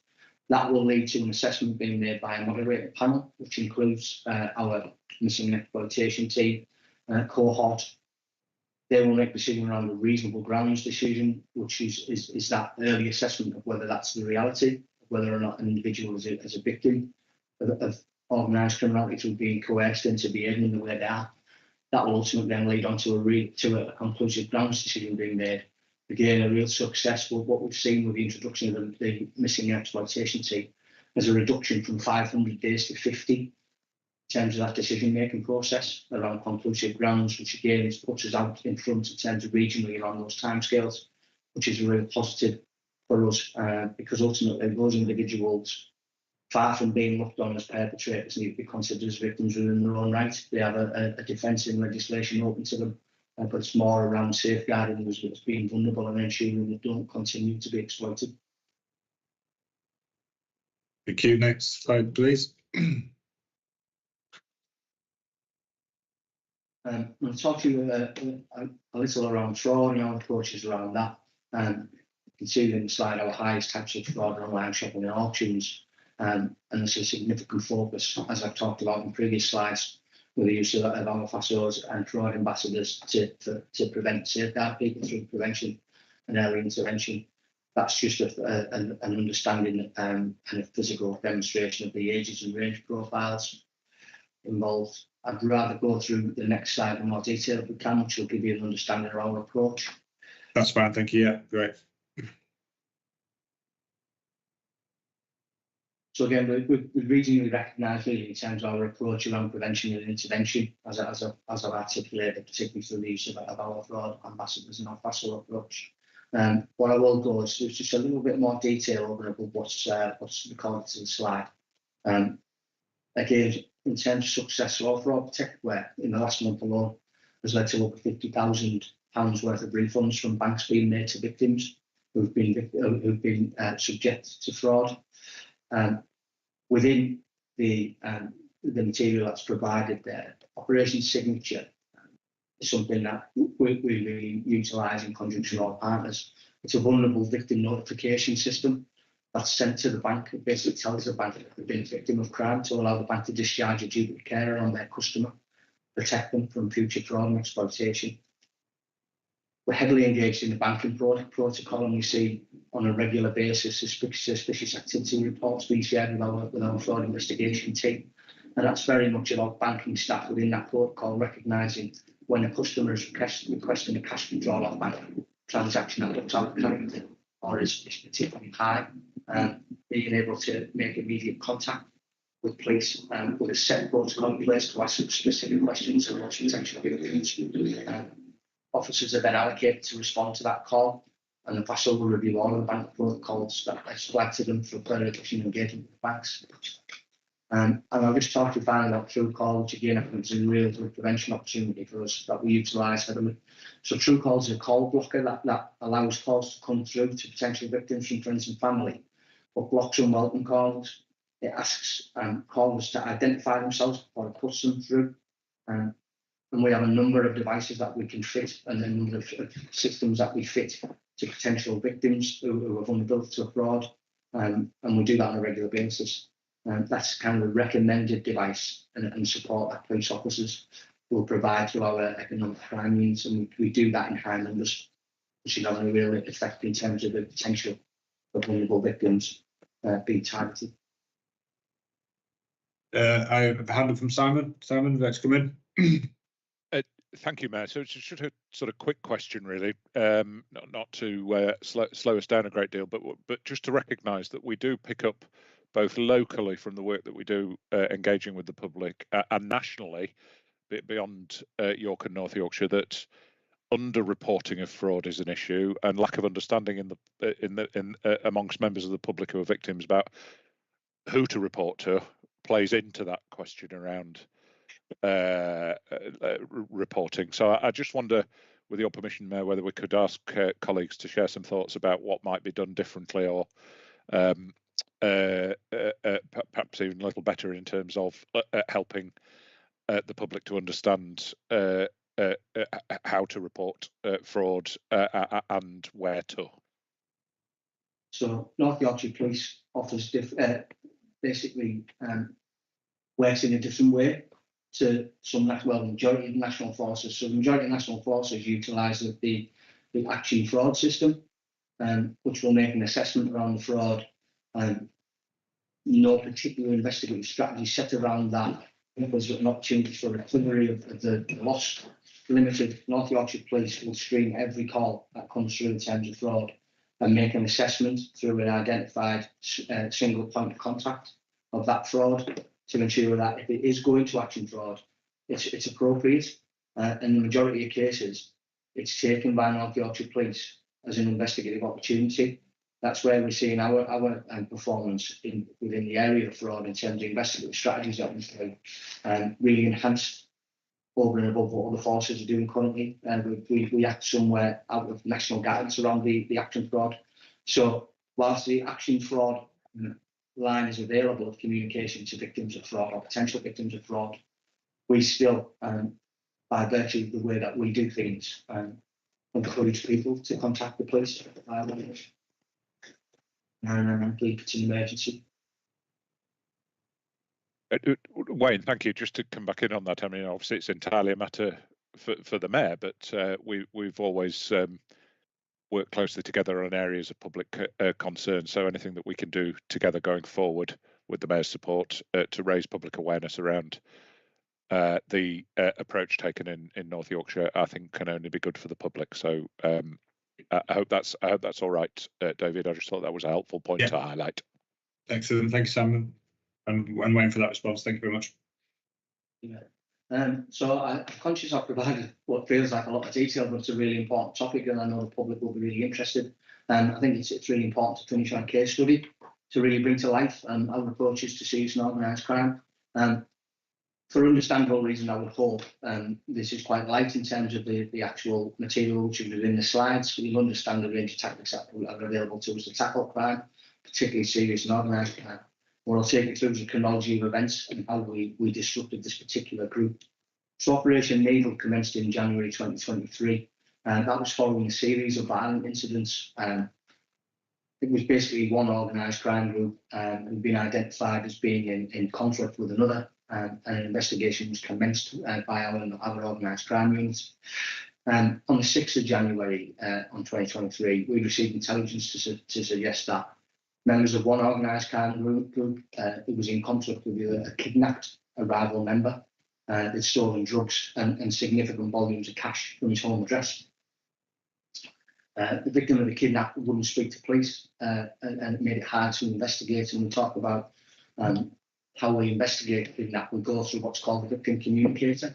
So the victim or the hostage will then talk to hopefully a victim communicator, and will come through to the police to try and engage and negotiate around that. On this particular occasion, because of the scale of criminality, and I talked right at the outset of the presentation around status, stature, the use of violence, we can see significant violence used to redeem £50 debt, because this is all about enforcement. On this particular case, there were significant volumes of cash that had been stolen, which again just raises the risk in terms of the potential for threat to life. Albeit, that being the case, the kidnapped victim or hostage, as we refer to them, still not speak to any member of the rival group, friends or family. So North Yorkshire Police and our organised crime units, in support of our Force Intelligence Bureau and intelligence departments, began to develop that information. And in doing so, we understood that the gang from which the hostage had been taken was seeking retribution against the organised criminal group in question. We continued to investigate. We used a range of tactics to understand the level of threat and risk at any given time. We understood the level of communication that was taking place in and amongst our communities around the threats that were posed both to the individual that had been taken hostage, but as a result of the organised crime group it being in conflict and wanting to seek retribution for that. What we were able to establish was the fact that members of the organised crime group that had stolen that level of cash, and this brings me back to the disruption slide, had also sourced a shotgun and ammunition, and they planned to attack members of a rival organised crime group in the coming weeks.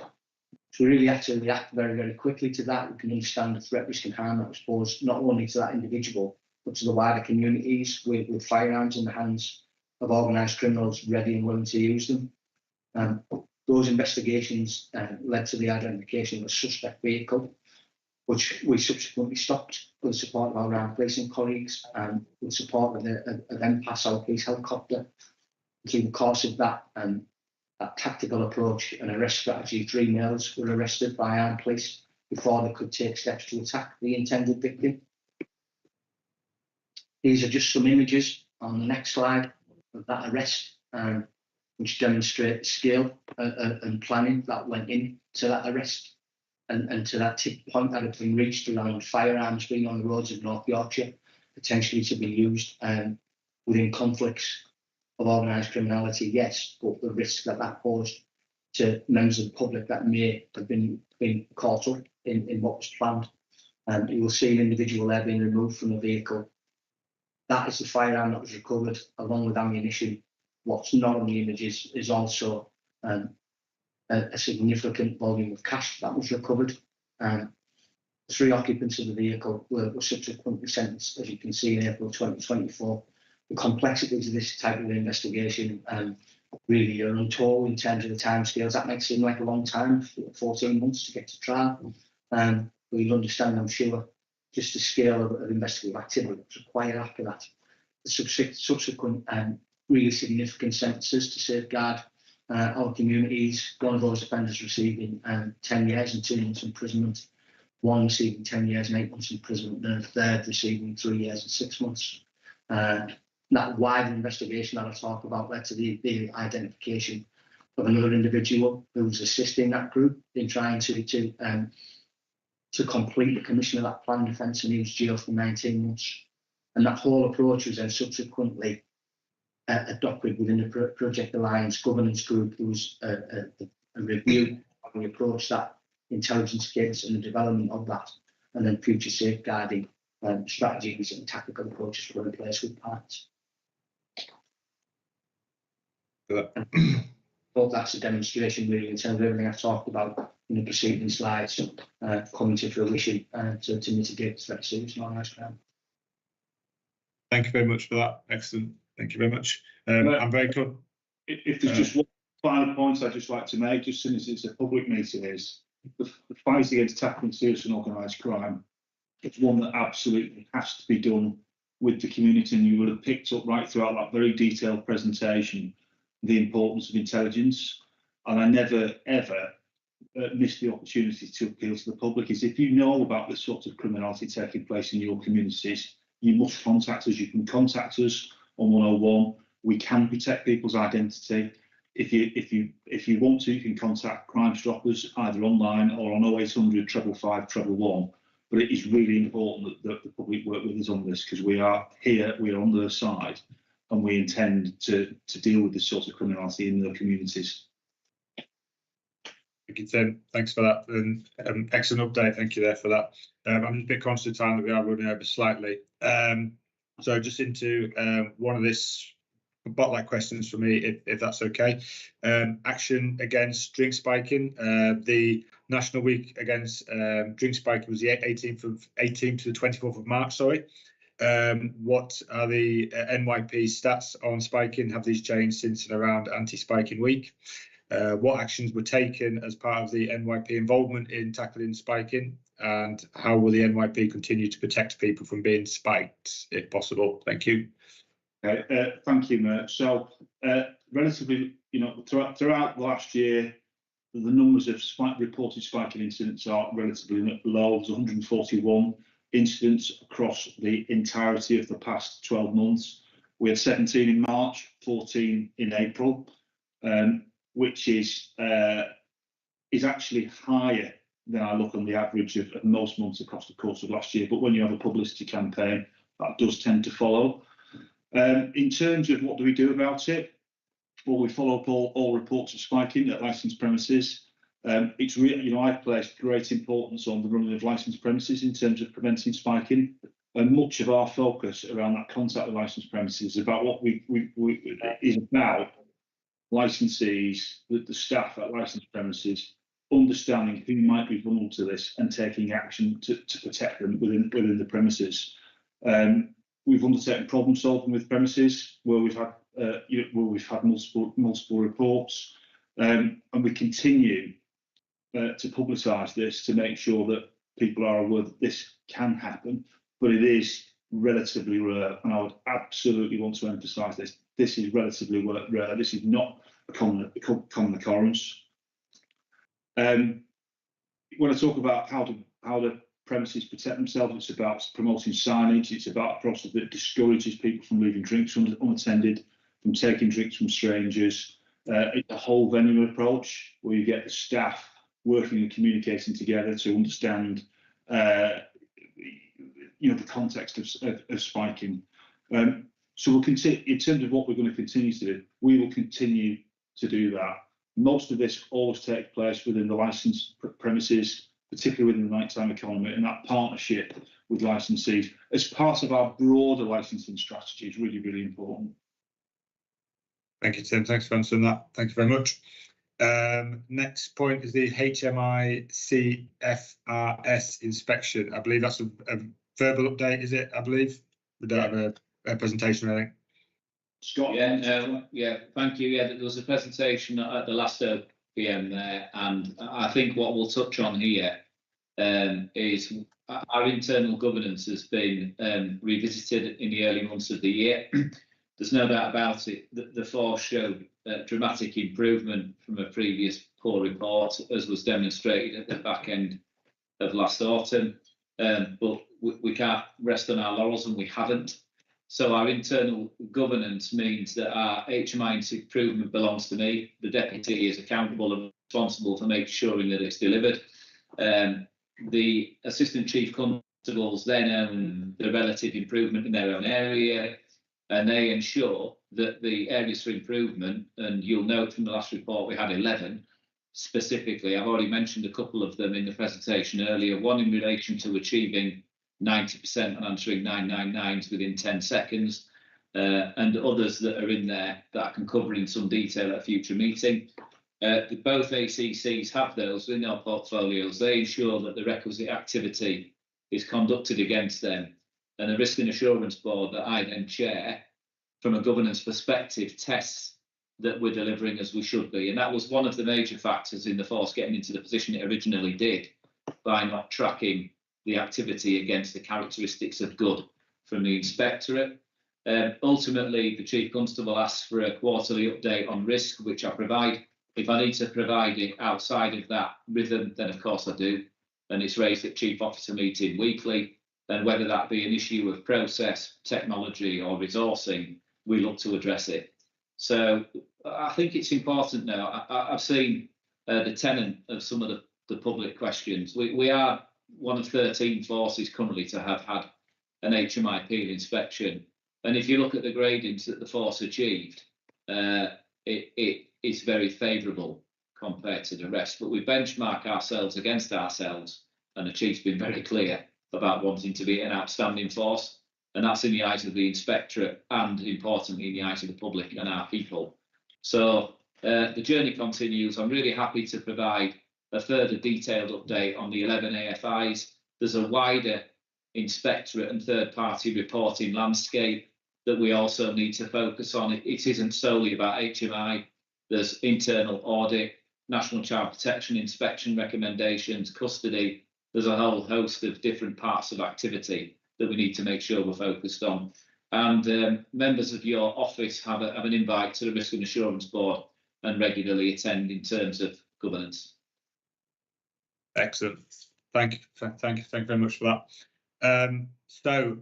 Just like to say, personally, for me, we're looking forward to working with you going forward. Obviously, I'm brand new to this role, only 10 days in, but look forward to working with your team. Thank you very much for that presentation, and I'm sure we can do some fantastic things in our region. Now going into public questions, I believe. We can have those on the screen. Obviously, first one, Tim from Harrogate, illegal vehicle, so we can all see this.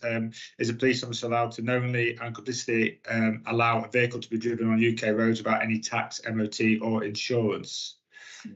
Well, clearly driving a vehicle on the road in the UK without tax, MOT or insurance, or all three, is illegal.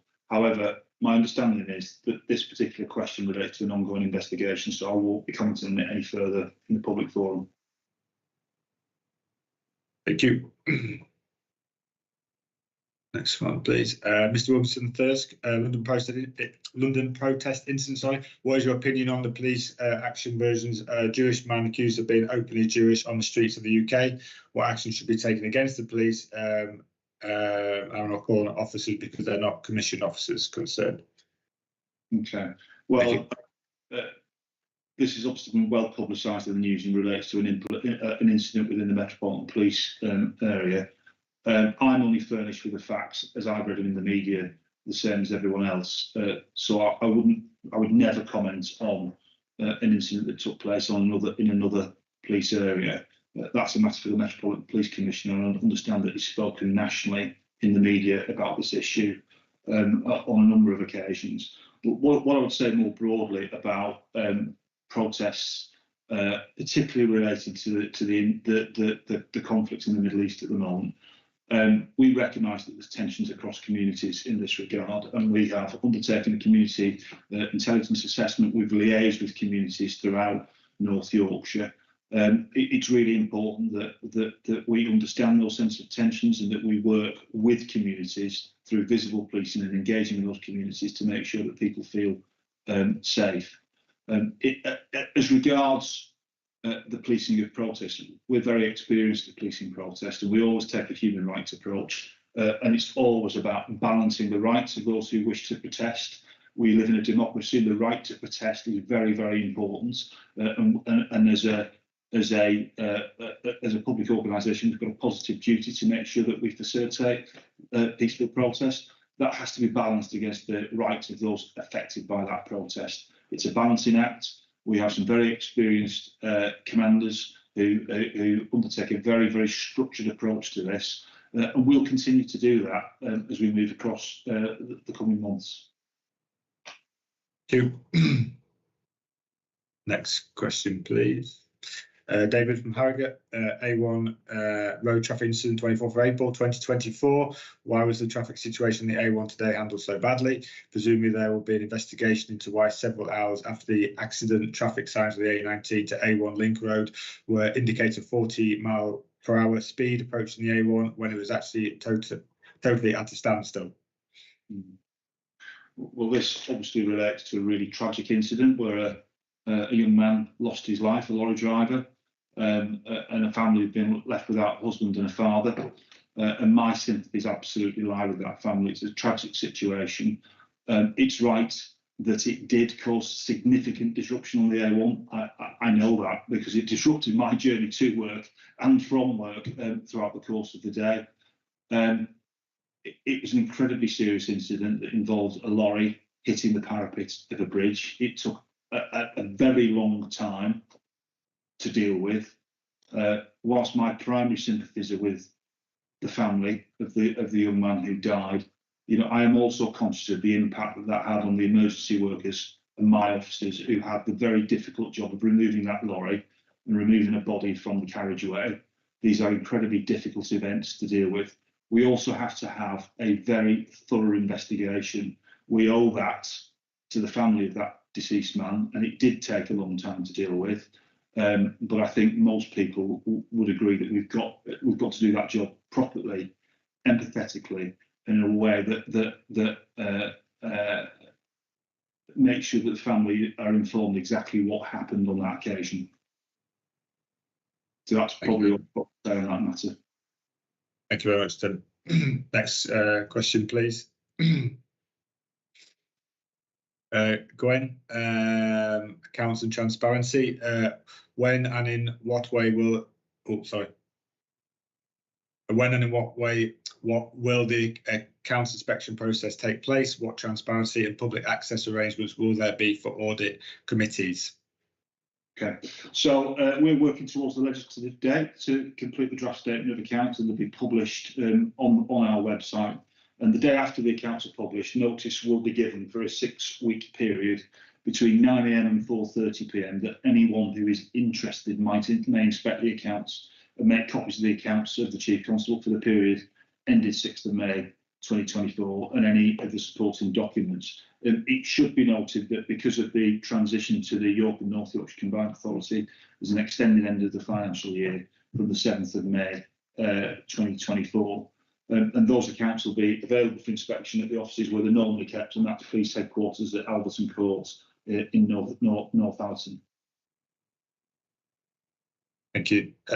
Simon, would you like to come in on that there as well? Thank you, Mayor. Yes, and the Chief's absolutely right. I just wanted to add to the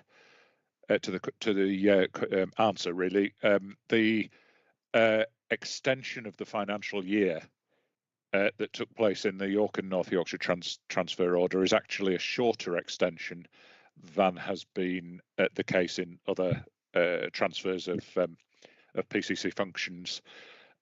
So it is going to be a significant challenge to meet the revised deadlines, and I'm sure you won't mind, Mayor, or for that matter, Chief Constable, if I just pay a tribute in advance to colleagues who are working very hard to meet what is an extremely challenging deadline anyway, that is essentially a month earlier than would have been the case if the deadline had been shifted in the way that it was in other areas.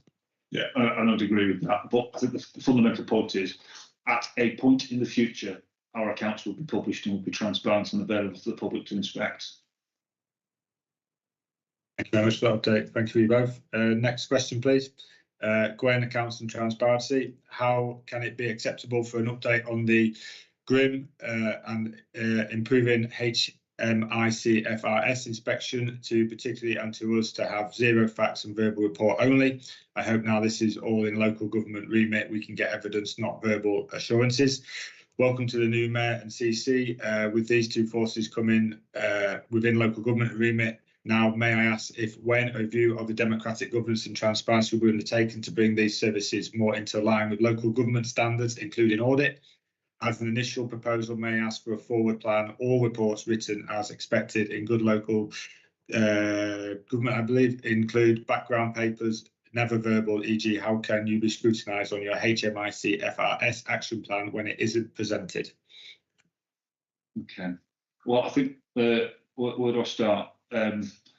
Firstly, I think as the deputy's made clear, in terms of the most recent HMIC report, when you compare the latest inspection criteria that's been applied through the latest round of inspections, North Yorkshire Police compares very favourably with other forces that have been inspected. That is due to a huge amount of hard work by the officers, staff and volunteers of North Yorkshire Police. And that said, we recognise that there is more work to do. And I've been very, very clear with the force. Being a good force is the minimum expectation the public have. And my ambition as the Chief Constable is for us to be outstanding. We've explained here that we've got very, very clear governance around that. And aside from the conversations that we have here in the public forum, you will know, and certainly your colleagues from the office will know, that this is discussed in a number of forums where I, as the Chief Constable, am held to account in terms of our delivery of HMIC areas for improvement.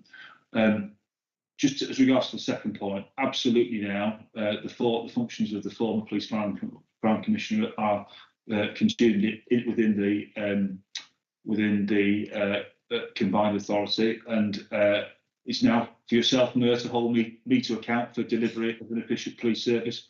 But in terms of North Yorkshire Police, we're not within a local government remit, and we never have been. It's a corporation sole, and as Chief Constable, I have unfettered operational independence to make those decisions about how and where we deploy resources and what we investigate across the force. And that's always been the case, and we'll continue in that. That said, we want to be as transparent as possible. We want to make sure that we provide you with the proper information for you to be able to hold us to account. And I hope that the detailed presentations you've had today about broader force performance, and specifically the area of serious and organised crime, give you some confidence that we intend to discharge that responsibility properly and transparently. So I think that's probably all I've got to say about HMIC. We take it very, very seriously. One of the reasons I was appointed to be the Chief Constable of this force is just the track record I've brought in terms of improving the record with HMIC of other forces that I've worked in. But it's not the only measure of police effectiveness. And for me, an outstanding force is not just a grading by HMIC. It's about the measure of confidence that the public have in us, and also that yourself, as Mayor, have confidence in us, and that the people, the very, very brilliant officers, staff and volunteers that work with North Yorkshire Police have confidence in us as a leadership team. Thank you, Tim. Did you just want to come in on that, Simon? Yes, and I'll be really as brief as I can. So I agree with everything that the Chief Constable's just said. In relation to audit committees, this particular questioner takes a very close interest in audit committee business, and we really welcome that. Just to set out what the position is really briefly, in relation to policing and crime, there is a joint independent audit committee that assists yourself, Mayor, in your PCC functions, and also assists the Chief Constable in terms of bringing independent scrutiny and support to bear in relation to all aspects of financial corporate governance, and that includes the external inspections undertaken by auditors and, of course, by HMI. That independent audit committee has transferred intact into the new arrangements. But just to answer the questions on the screen and the previous one in relation to audit committee business, as this questioner will know, but the public may not, the committee did review its approach to accessibility and transparency, and is satisfied that that is the appropriate way forward. And what that means is that if anybody would like to attend an audit committee, arrangements can be made on request, either to join that electronically or, for that matter, in person if it's being held in person. I do know that in future there is an intention for the combined authority to review the audit committee structures so that we achieve some alignment. But that work is very much in its infancy, and anything that is done will comply with the financial management codes of practice that we have to comply with in terms of PCC business and also in relation to Fire and Rescue Authority business as well. I hope that helps, Mayor. Thanks, Simon. Thank you for that. Next question, please. Thank you. Gwen, leadership. Hi, NY Scrutiny. Can you clear up recent NYP York leadership changes besides CC recruitment? Has former DCC subject of IOPC investigation been retired off as per media reports? 2, the former temp promoted CC Foskett now gone. 3, a permanent appointment been made to DCC. Do you think, as respect to citizens and ratepayers, that NYP York, myself, or Jay Coles should always make a press release to indicate ACC and above changes rather than us, and maybe police officers finding out by chance? Mayor, if I may, as your Deputy Monitoring Officer for Functions, I'll just introduce the answer to this question, if that's all right. Sure. Because as this particular questioner will know, these are issues that have been raised in correspondence directly with the OPFCC, and I can assure you and the public that, and the questioner, that the OPFCC will answer that correspondence. In terms of one of the points made, of course, Mayor, yourself and the Chief have welcomed the permanent DCC to his role, including at the beginning of this morning's session. And more broadly, I'm sure you would expect me to say that you have a strong commitment, Mayor, to matters of significant public interest being announced transparently, and I'm sure the Chief Constable would repeat a similar commitment. Whilst we're grateful for the questioner's interest in this topic, I think it's probably just appropriate to hand over to the Chief and his team, because I know they want to add slightly to what I've said in terms of the specific announcements that are owned by the force around leadership. And perhaps I could, with your permission, Mayor, hand over to Chief Constable Forbert or DCC Bissett just to reiterate some of those existing public announcements. Yes, please. Scott, you deal with. Yeah, no problem. Yeah, thanks, Chief. Yeah, thank you, Simon. Yeah, so just a simple matter of fact, really. Both officers that are mentioned there were eligible to retire and have made the personal decisions to do so. It's as simple as that. That's what they've done, and I think the Chief might have a comment on the Assistant Chief Constable process. So absolutely right. That I made the permanent appointment to DCC. The selection process took place the week before I actually started as Chief, and was announced on the very first day that I was the Chief Constable. And just for the sake of clarity, I currently have an advert out for Assistant Chief Constables. I am very pleased with the pool of candidates that have expressed an interest, and I'm very confident that we will build an outstanding executive team here at North Yorkshire Police. The selection process will be taking place in early June, a very robust selection process to make sure that I get the top team that I need to deliver an outstanding police service to the communities of York and North Yorkshire. And I will be making an announcement in early June about who those individuals are. Thank you, Tim. Thanks for the update. Next question, please. Thank you. Mac Harrogate pavement parking. So many cars park on the pavement and prevent a safe walkway for pedestrians. I understand this is contrary to the highway code and probably against the law. Often there is little room that wheelchair users and mothers with prams have to brave using the roads. In years gone by, we had PCSO who might have challenged these inconsiderate behaviour. Sadly, we never see him now.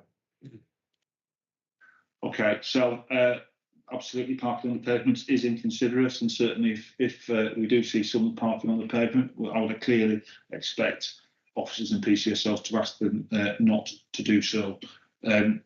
It's important to say this is not just a police responsibility, and certainly local authorities have responsibility in terms of parking restrictions across the county.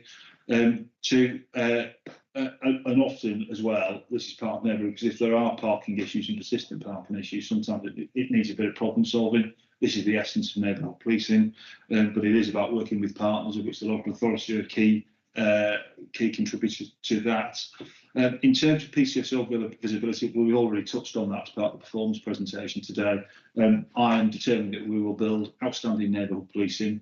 Some of that is about really understanding the demands and what the public expect of neighbourhood policing. We're going to be undertaking an exercise over the coming months to build on that and to decide the proper balance between police officers and PCSOs between neighbourhoods. But my expectation is that they will be visible in their communities, and we'll be developing a performance management framework that underpins that.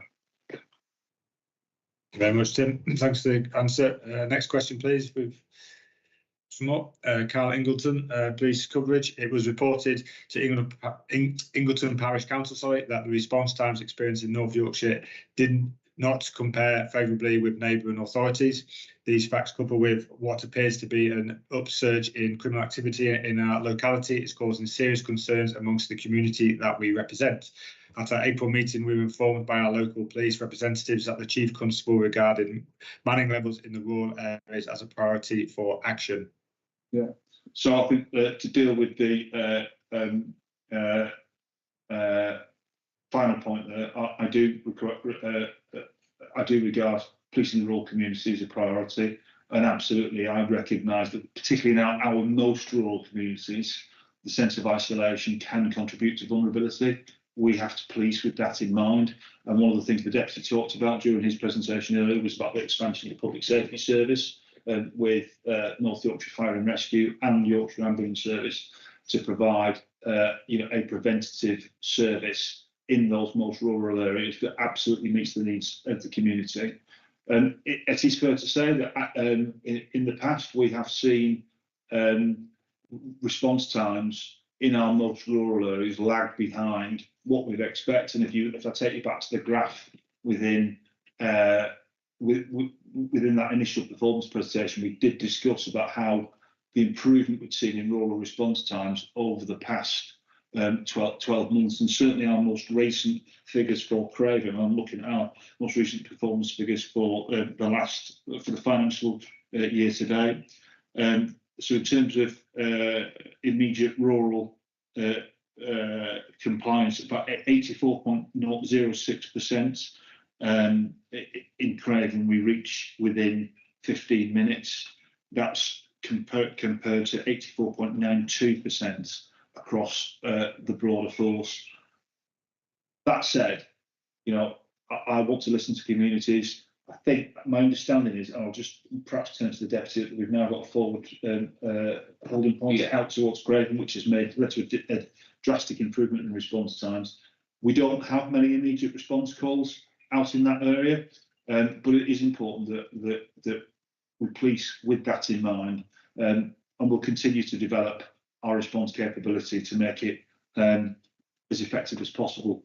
One of the things that will improve our response capability is the provision of a proper mobile technical solution for our officers. We don't have that in North Yorkshire. This is the first force that I've worked in within the last 10, 12 years that doesn't have a mobile solution, which means that our officers are more tied to a police station than they need to be. That's absolutely something that we're on with procuring at the moment, and absolutely a business case for investment that we'll be bringing forward to yourself at some point in the coming months. Can I just make a comment? Sorry, mate. Just make a brief comment. Please. Yeah, please do.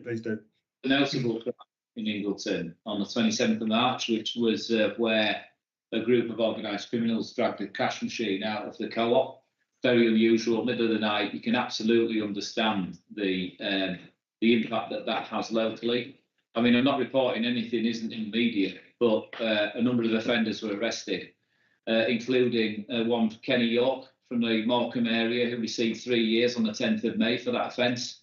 We worked very closely with Lancashire Police, some excellent investigative detective work to take out a team that clearly are targeting the more isolated rural areas for financial gain.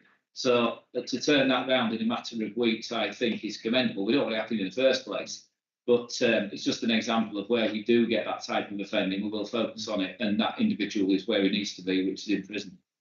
And I'll just finish off with, just to reassure the community that I am intending to visit that part of the county very soon, so I can really see the policing challenges firsthand myself. Thank you very much. Thank you for the answers there. Next. Is that all the questions we've done there? Thank you very much. Thank you for your time. I believe the next online public meeting is on the 20th of June at 2 p.m. for North Yorkshire Fire Rescue Service. And please see the website for further details on that. Thank you very much.